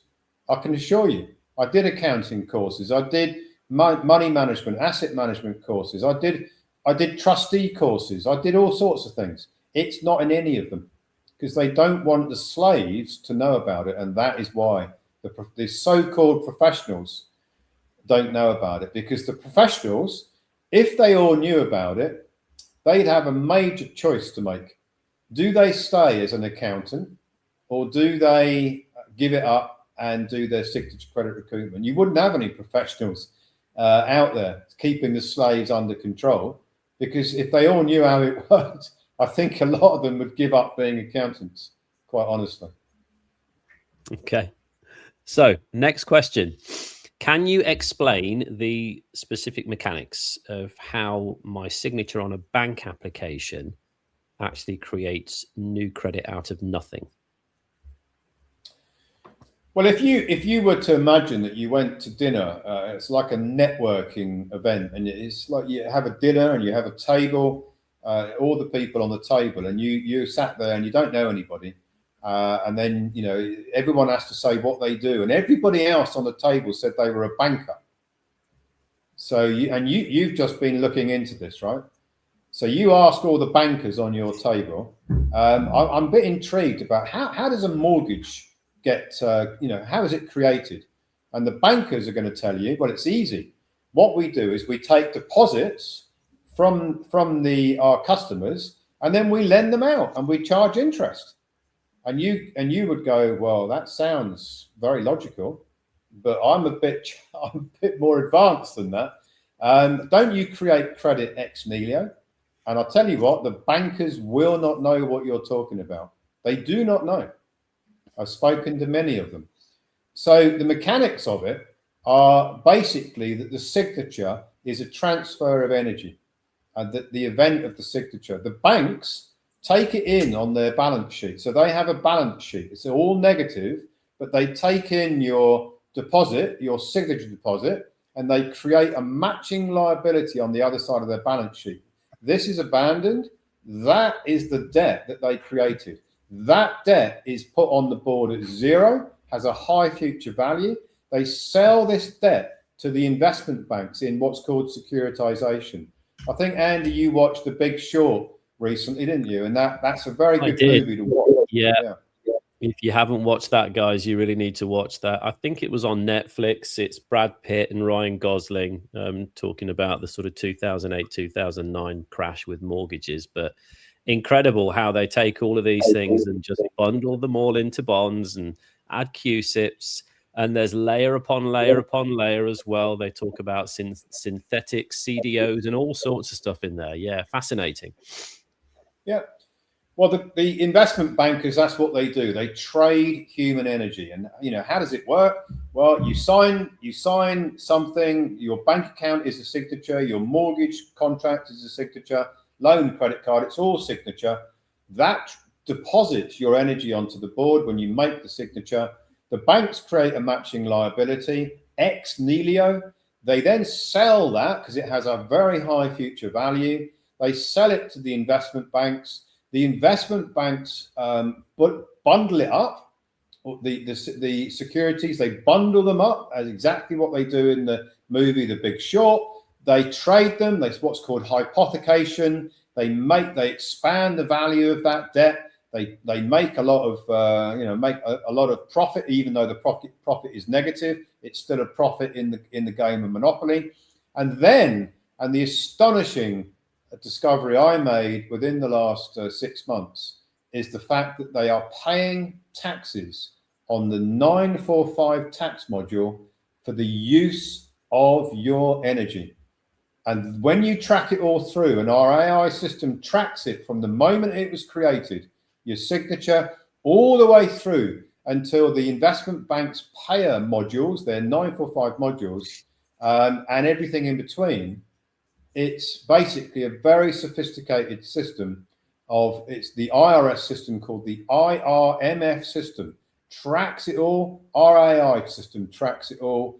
It's predominantly that. Then you've got a professional license holder filing the 1099 OID. You've got to create a foreign grantors trust as a nominee on the Monopoly Board. It does not work unless you've got a foreign grantors trust filing the 1099 OIDs electronically with all of the right credentials and footprint of knowledge behind it.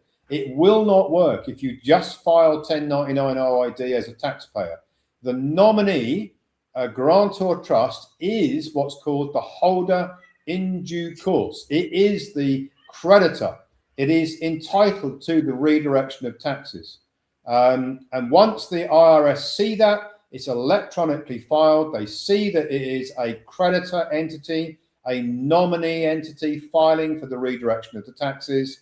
Then they issue the wages and tax transcript. Then the trust and the trustee and the electronic reporting officer files the 1041. That is then created into what's called Trias 310, which is a electronic system for the IRS and the Treasury to transfer the recoupment via what's called ACH or Fedwire, electronic transfers, into the grantor trust that filed for the redirection of the taxes from that trust into the Asset Fortress Trust, available for the private treasury, your private treasury, to spend and recoup. That's how it works. That's the short version. It's all in my research papers. I go into it in a lot more detail if you're interested in the detail.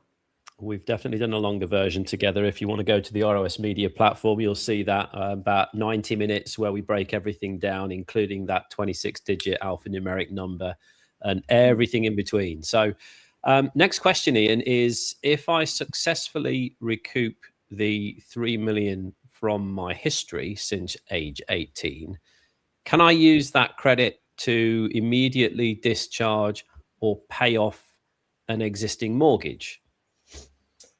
Well, one of the best ways to play Monopoly at the advanced level is to recoup your signature credit from the age of 18, and then use that to discharge your debts and your taxes, your mortgages, your loans, your credit cards.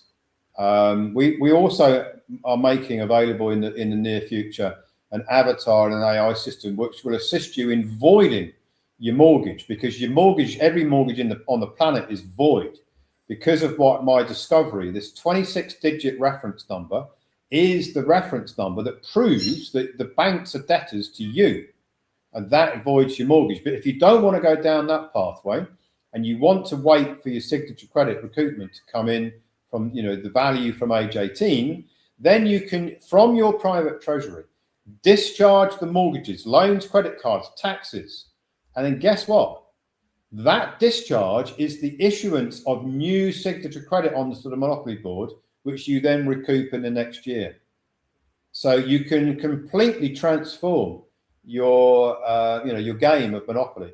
You end up with no debt because you've recouped your signature credit. You've used your private treasury to discharge the debts, which are mortgage, loans, credit cards, taxes, anything. And then you recoup the discharge, because the discharge is the issuance of new signature credit onto the Monopoly Board, which you then recoup in the following tax year. Okay. So next question. What happened with the pirate faction in 2025? And what specific measures are now in place to ensure that our transcripts are safe and restored? That's a good one. It's a very good question, and I've gone into it in great detail. Basically, we had 36 trustees in the United States, trustees they were all members of the organization of our Private Members Association, and the head of the pirate faction was desperately in debt, couldn't wait for recoupment, stole 1.5 million of our reserve. with fake trusts and all sorts of things. It was a very, very sophisticated fraud. She, Amy Sanger, managed to convince the trustees that were all reporting to her that because of the attempted jailing of me, of Ian Clifford in 2025, that somehow the Clifford Protocol was unlawful and that they cancelled their participation as trustees by filing fraud identity reports with the IRS, meaning that the trustees claimed that their name had been used in fraud. That was a smokescreen to cover up the fact that Amy Sanger stole 1.5 million of our reserve.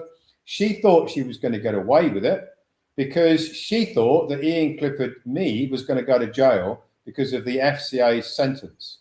Well, she didn't realize that the sentence and the order, it's called Order 34, 2023, was void from the outset. She didn't realize that it's got absolutely nothing to do with the Clifford Protocol, whether it works or whether it doesn't. It's all done through professionals. You've got a professional tax preparer. You've got an electronic filing system. What we've now got is a MLITR research, which is a legitimate legitimate trustee that is no longer going to be at the whim of individuals that are unprofessional like we had before. The pirate trustees, they weren't all pirates to begin with. They were converted into pirates by Amy Sanger. What they believed was that they were going to get themselves into trouble because of the Ian Clifford sentence. That's what they were sold. That's the story they were sold by Amy Sanger. It's complete bullshit. There's no merit or substance to any of it. They're all now under federal investigation. They filed fraud identity reports, which is called wire fraud in the United States, because you send something in the mail that you know to be a lie. That is called wire fraud. You go to jail for 2 years minimum for wire fraud. They all did it. And at the same time is they used the tax preparer license without authority because they thought they could carry on with their recoupments, basically undermining all of our members, but carrying on with their own by using the tax preparer license, software license, which is, again, it's called RICO fraud. They were defrauding the United States Treasury because they had no right to use the tax preparer license. He didn't give them any permission to use it. That is what is going on with the pirate faction. There is a federal investigation into them. There is 39 of them. And I wouldn't like to be in their shoes, I can tell you. Absolutely not. Okay, next one, Ian. What are the actual risks of filing a 1099 OID? And how do we prevent the IRS or banks from flagging our accounts or retaliating? Well, the banks don't lose anything, right? So they are paying taxes for the use of human energy. They don't have to pay any more tax. They don't lose anything. And in fact, they probably won't even know that the signature credit tax on their 945 modules is being redirected because it's with the United States Treasury. They've already paid it to the United States Treasury. The banks aren't compromised in any way whatsoever. There's never going to be any retaliation from banks if you are recouping or redirecting the taxes on the signature credit, because the banks, it makes no difference to them at all. This is all being done at the United States Treasury, not being done with the banks. The banks won't even know about it. And it makes no difference to them, even if they did know about it. Will the IRS, will they retaliate? No. I've written a whole research paper on why the Clifford Protocol will not bankrupt the United States Treasury. Even if they recouped and redirected 100 billion a year of redirected taxes, it makes no difference to the United States Treasury. Why? Because they operate on an ex nihilo basis with the Federal Reserve. If you look at the United States, the alleged national debt, because it's way more than they say it is. They say it's about 40 trillion. I say it's about 80 to 100 trillion. and so do many others. That's all ex-nihilo credit creation. They do not need to raise taxes to finance anything. It's a complete misnomer. You and I, Andy, I think we've talked about this a lot on our interviews. Taxes are not required to finance anything apart from the interest on the debt. Yep. The governments don't use taxes to finance the roads, the schools, the hospitals. It's completely misleading, deliberately to keep you in slavery. They use ex-nihilo credit creation. So does the United States Treasury. So does the Federal Reserve. They don't need to raise taxes, but they do raise taxes against the 945 module because that's how the system was designed, all part of the House Joint Resolution 192. All right. So next one, what is the realistic timeline? We've had a multitude of people in the chat asking the same question. So what is the realistic timeline for a new member to see their first successful spend and recoup cycle completed? Well, we can evidence how long it took in 2025. The grantor trusts were created in January, February. The 1099 OIDs were filed in February, March. This is for 3,000 that we did in 2025. The first wages and tax transcripts came in June of 2025. The sabotage event happened in September 2025. We were waiting for the recoupment to hit the ACH and Fedwire rails, but then the sabotage event happened. So if you start now, you can reasonably expect recoupments into your private treasury between 6 and 9 months from now. I've broken it down, and there's another research paper on the Ecclesia Law website, the Institute website, which breaks down the steps of the process and how long they all take. And Andy and I have also done an interview on it, which you can find on the ROS Media channel. Absolutely. All right, last one here. Are the 100, says £100, I know it's $100. Are the $100 webinar rewards paid out in spendable cash, or are they only applicable as credits towards the protocol fees and the trust upgrades? Well, let me clear this up, right? So we're not paying people to make referrals $100 to make a referral. We're not distributing $100 to every referral that comes in or every person making a referral. What we're doing is we're creating a digital wallet which will credit those $100 amounts because we're trying, and I think it's going to work really well, to expand our community by word of mouth. Our social media channels are all shadow banned. They're all constrained because the slave masters do not want you to know what I've explained to you today. They just don't. So the best way we can grow our nation is through word of mouth, which is why I've introduced the webinar awards and the avatar awards scheme. The credit you get goes into a digital wallet that you can use and set against to discount future protocols. We're not just talking about the Monopoly Game Changer that you can offset these credits against. You can offset them against energy protocols, communication protocols, health protocols, travel protocols, water protocols. All of these things are coming in the future. This is the independent nation that I mentioned earlier on. There will be many, many more protocols that we will launch for our envoys and our members. You can use the rewards points to set off against and discount down the donations required to enroll in those future protocols. Okay. So we have come to that moment, guys. We're going to do some polls, and we've got 3. So let me just come away from the chat for a second. I will bring up the polls and we can start to go through these together. So the very first one, just like we did with that earlier poll where we kind of did one on the fly, we've got 3 already lined up. So the first one is, do you want a consultation to discover how to proceed with the Monopoly Game Changer protocol?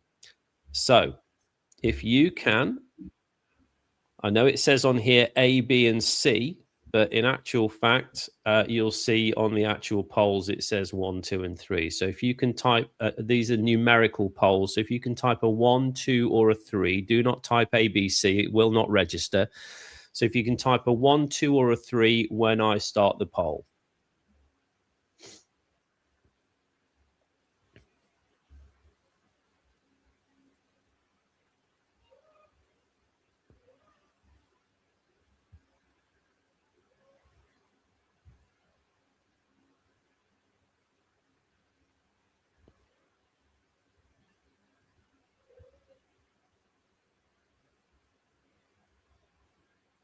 Come on, guys.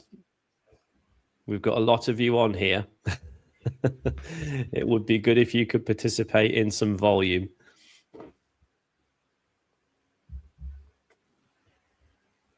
Creeping up a little bit now. This is better. I'm going to give it 10 more seconds. And then we'll close that poll down and we'll go on to the next one.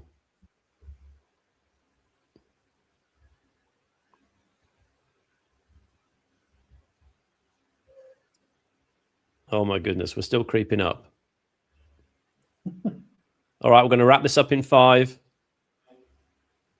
4, 3, 2, 1, and I am stopping that poll right now. Okay. I'm just making a note, Ian, so we don't miss anybody out.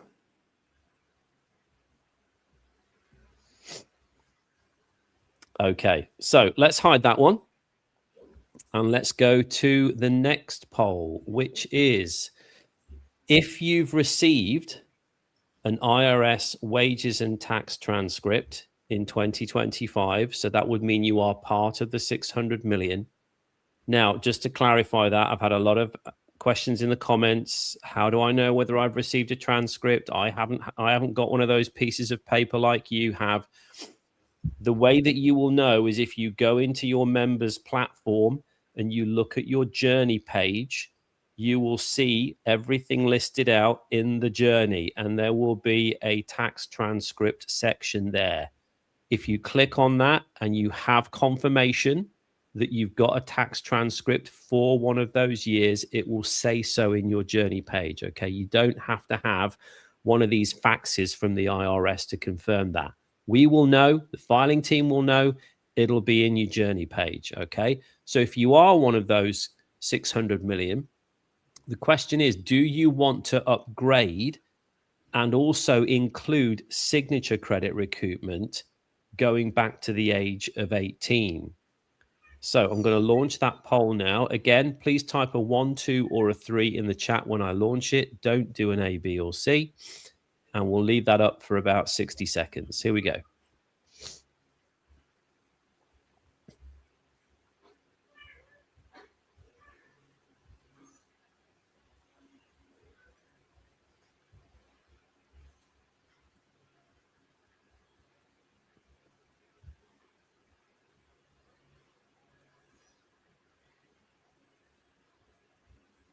All right, the numbers are creeping up a little bit faster this time, so we've got more of you contributing a little bit quicker, which is good.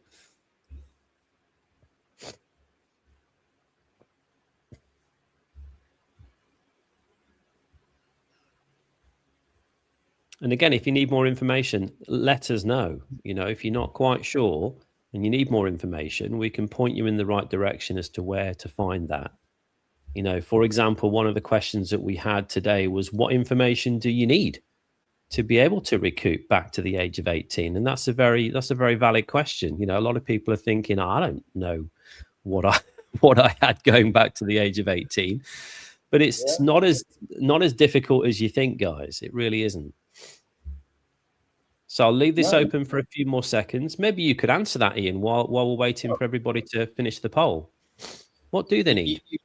You need to remember which bank providers that bank account providers, which mortgage providers, loan credit card providers, and roughly speaking, you know, no one's going to know for sure, you know, to the penny, But you need to just break it down. That's what the consultants are going to do with you. They're going to walk you through a calculator where they're going to establish which bank providers you had, which years, roughly the amounts, which you're based on your estimate that went through. And one of the ways that I think they're doing it is looking at roughly what your wages were. If your wages or your profits were. Most people can remember what they were earning. Not everybody, but you can estimate it. Be a little bit conservative. Don't go stupid, because our system does track it anyway. So we really just need the bank accounts, the name of the bank account provider, the name of the mortgage provider, the name of the credit card loan provider, and the year that you think that you had these accounts, or in the range of years, because our system will find it. All we need is the names of banks and the rough amounts, and our system will find everything else. So hopefully that's not quite so daunting for you. If that's the question you've been asking. Okay, I'm going to close this poll down. Thank you for voting, guys. Let's stop that, and let's go on to the last one, which is, if you're not already doing signature credit recoupment, do you want to do it as part of the Monopoly Game Changer protocol? So this would be for, again, an existing member here who is maybe doing other protocols, not doing signature credit recoupment back to the age of 18. I know, again, we've had questions in the chat. What if I'm not part of the 600 million? How can I, take advantage of the signature credit recoupment? You don't have to be part of that 600 million confirmed to be doing signature credit recoupment. Everybody can do that. So I'm going to launch that poll again. If you can comment a 1, 2, or a 3 in the chat and let us know if you do want to add that in, then now's the time to vote. There you go.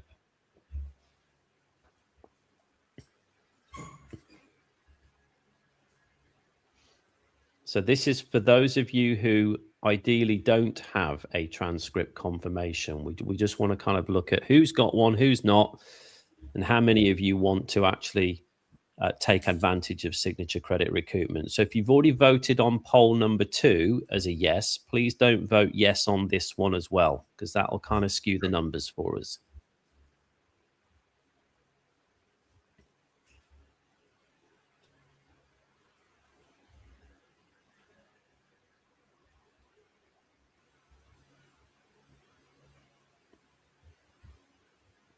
We'll give it another 10 seconds, guys. So if you do want to vote, please do it now.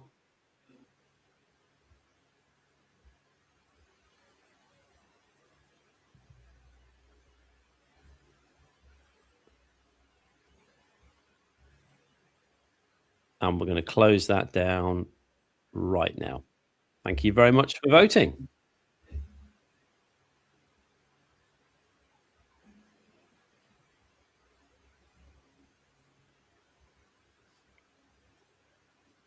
Very good. Okay. So, next steps, Ian.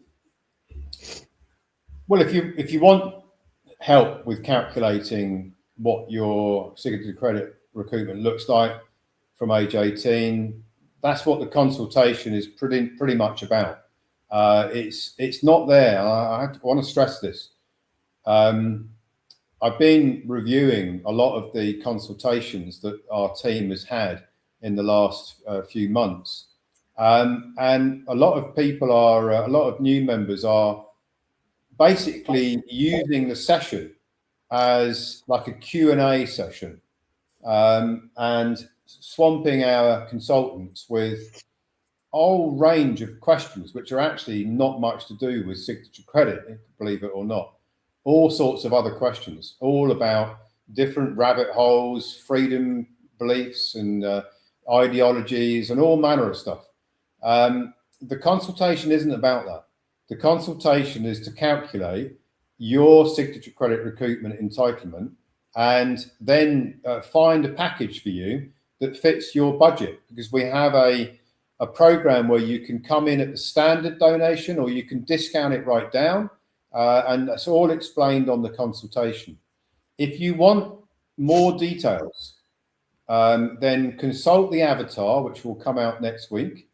If you want more details and you like reading, go on Ecclesia Law Institute. You can download the PDFs. You can put them into what's called something like Speechify or any of the text-to-speech apps. You can get those read out to you, which a lot of people are starting to do. You can come to the ROS Media channel. Andy and I have done interviews on everything you could ever want to know about. And I will be, as bold as to say that I will know 10 times more than all of our consultants added together because I've been researching this for 10 years. Our consultants know a lot, but they do not know anywhere near as much as I know. So engage with the avatar, read the research papers if you want to read, or put them into an audio session. I think we're actually going to make audio available on the Ecclesia Law Institute. Come and listen to Andy and I's interviews about everything that you could ever want to know about this and many, many more subjects. But I think the avatar is going to be go-to.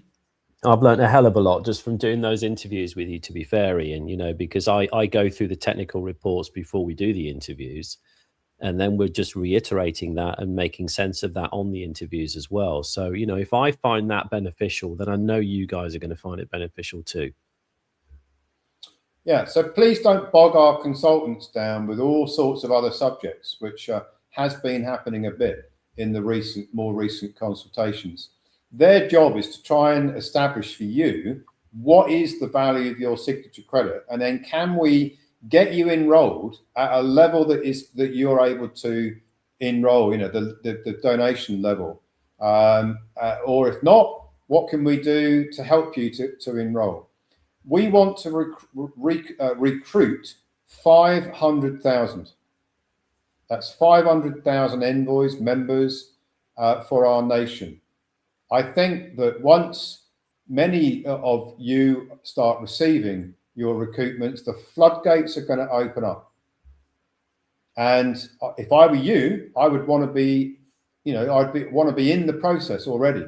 I wouldn't want to be joining that massive queue of people that are going to want to get this off the ground in a few months' time, because the 600 million would have already paid out by now. And if we're successful in rescuing it, which I believe we've got a very good chance of doing, that could happen within the next 3 to 4 months.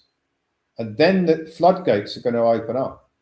And, we're going to be inundated with many, many thousands who want to go ahead at the same time.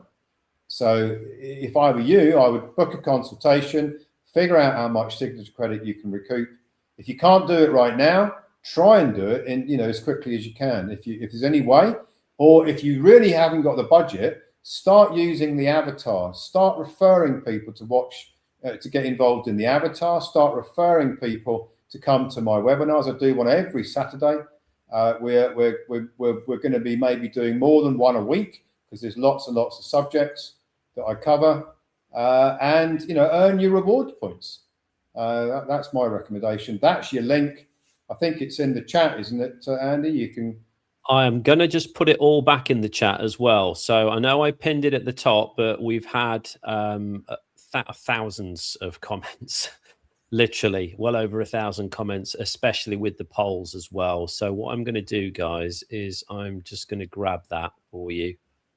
And I'm going to put that into the chat right now so that you've got it. And then if we go quickly to the next slide, which is this one, you'll see all the links there as well. Yeah, so we've got websites, we've got the media channel. There's some very good interviews on there, I think, breaking it all down step by step. The Ecclesia Law Institute, if you like reading, I know a lot of people don't, but you can download the documents that you're interested in, and you can get on your phone. You can get something called Speechify, which is free to use, and it will read back to you the research paper like an audio book. If you want to do that, the avatar, as I said, is coming out next week. You'll be able to engage with that. And I think a lot of people will keep on engaging with that, because You can ask it to present to you this webinar, the highlights, you can basically ask it. It won't be able to on Monday because it will need to be loaded up, but within a few days, this webinar and all of its content will be in there. So you'll be able to ask it, that webinar that Ian did and Andy did on that day, can you give me the highlights? Can you summarize it? Can you answer my questions? In addition to that, Andy and I do a Q&A every week based upon the questions that come in from each webinar. And it's all on the ROS Media channel. Yep. So I've taken a note of questions that you guys have been posting that we haven't actually answered in the chat. So they're on my pad here. I've just posted all of the links for you as well into the chat. So you should now have access to all of those across the social media channels and on the chat here in the webinar platform. And then what we will also be doing is we will also be giving out the handouts. So there's 6 different handouts here that you guys are going to be able to get a hold of, which will be inside the platform. So again, we've had many people on here who've been joining us from different parts of the world, 2-3 o'clock in the morning. Maybe they've gotten a little bit tired and said, I'm so sorry, but I've got to go to bed now. Is there going to be a recording? There absolutely will be. So you can go to your platform, you can grab the recording there. The handouts will also be there as well. And as Ian said, the avatar coming out next week, which sounds amazing. So that is that's the end of the slides, Ian. Before we let everybody go, any final thoughts, any final words? Well, my final words are that, you know, the slavery system and the constraints and the control system is getting worse. A lot of people are struggling.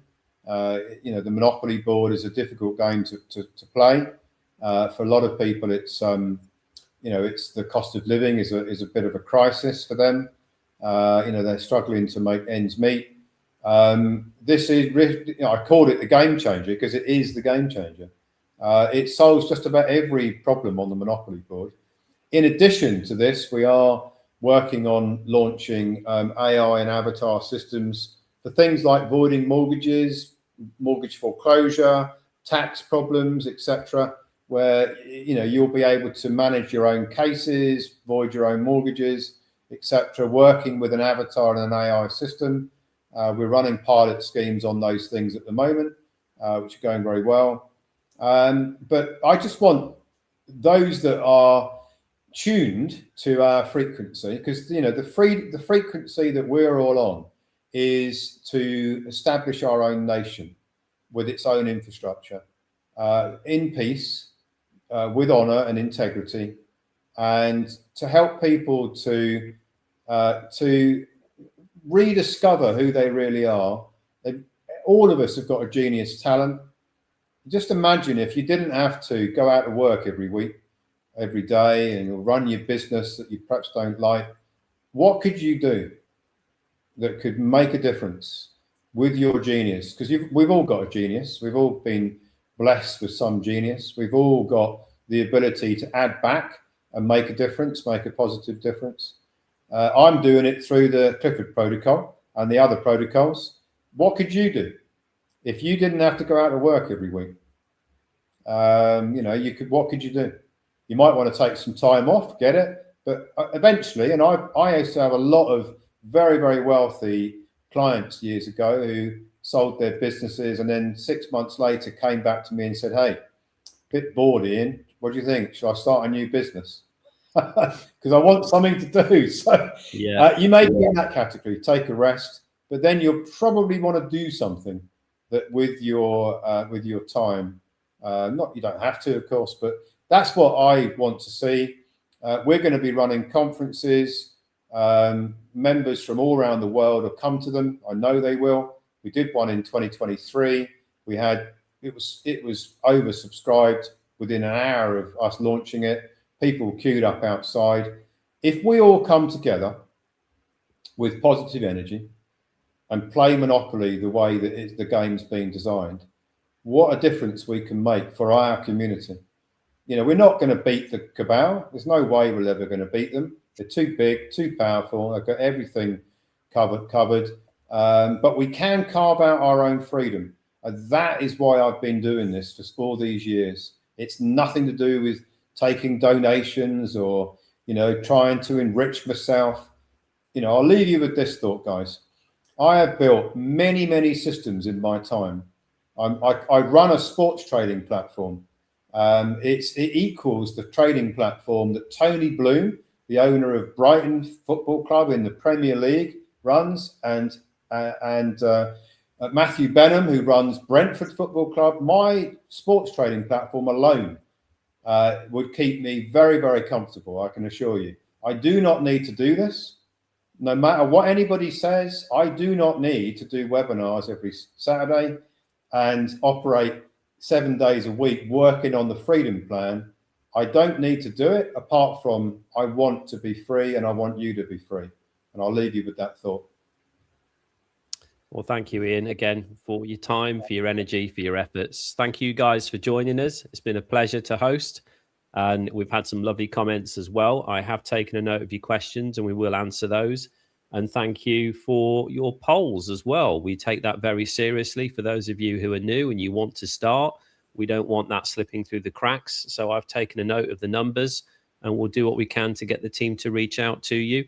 Obviously, you've got the link there as well where you can actually book a call. So I'm just going to very, very quickly post them one more time in the chat for you guys so that you can see them there. I would say if you're brand new to this, the main link you want is that top one, which is lvfree.click/TGE. That is the booking page. If you want to go through to a consultant, then that is the page you need. But for now, have a fantastic day. The recording of this will be on the platform for you shortly, along with all those handouts. Have an amazing Saturday and weekend. And I'm sure we'll see you on the next live stream where Ian and I will be digging into something even deeper than we have done already. And that'll be early part of next week. Talk to you soon, guys. Bye for now.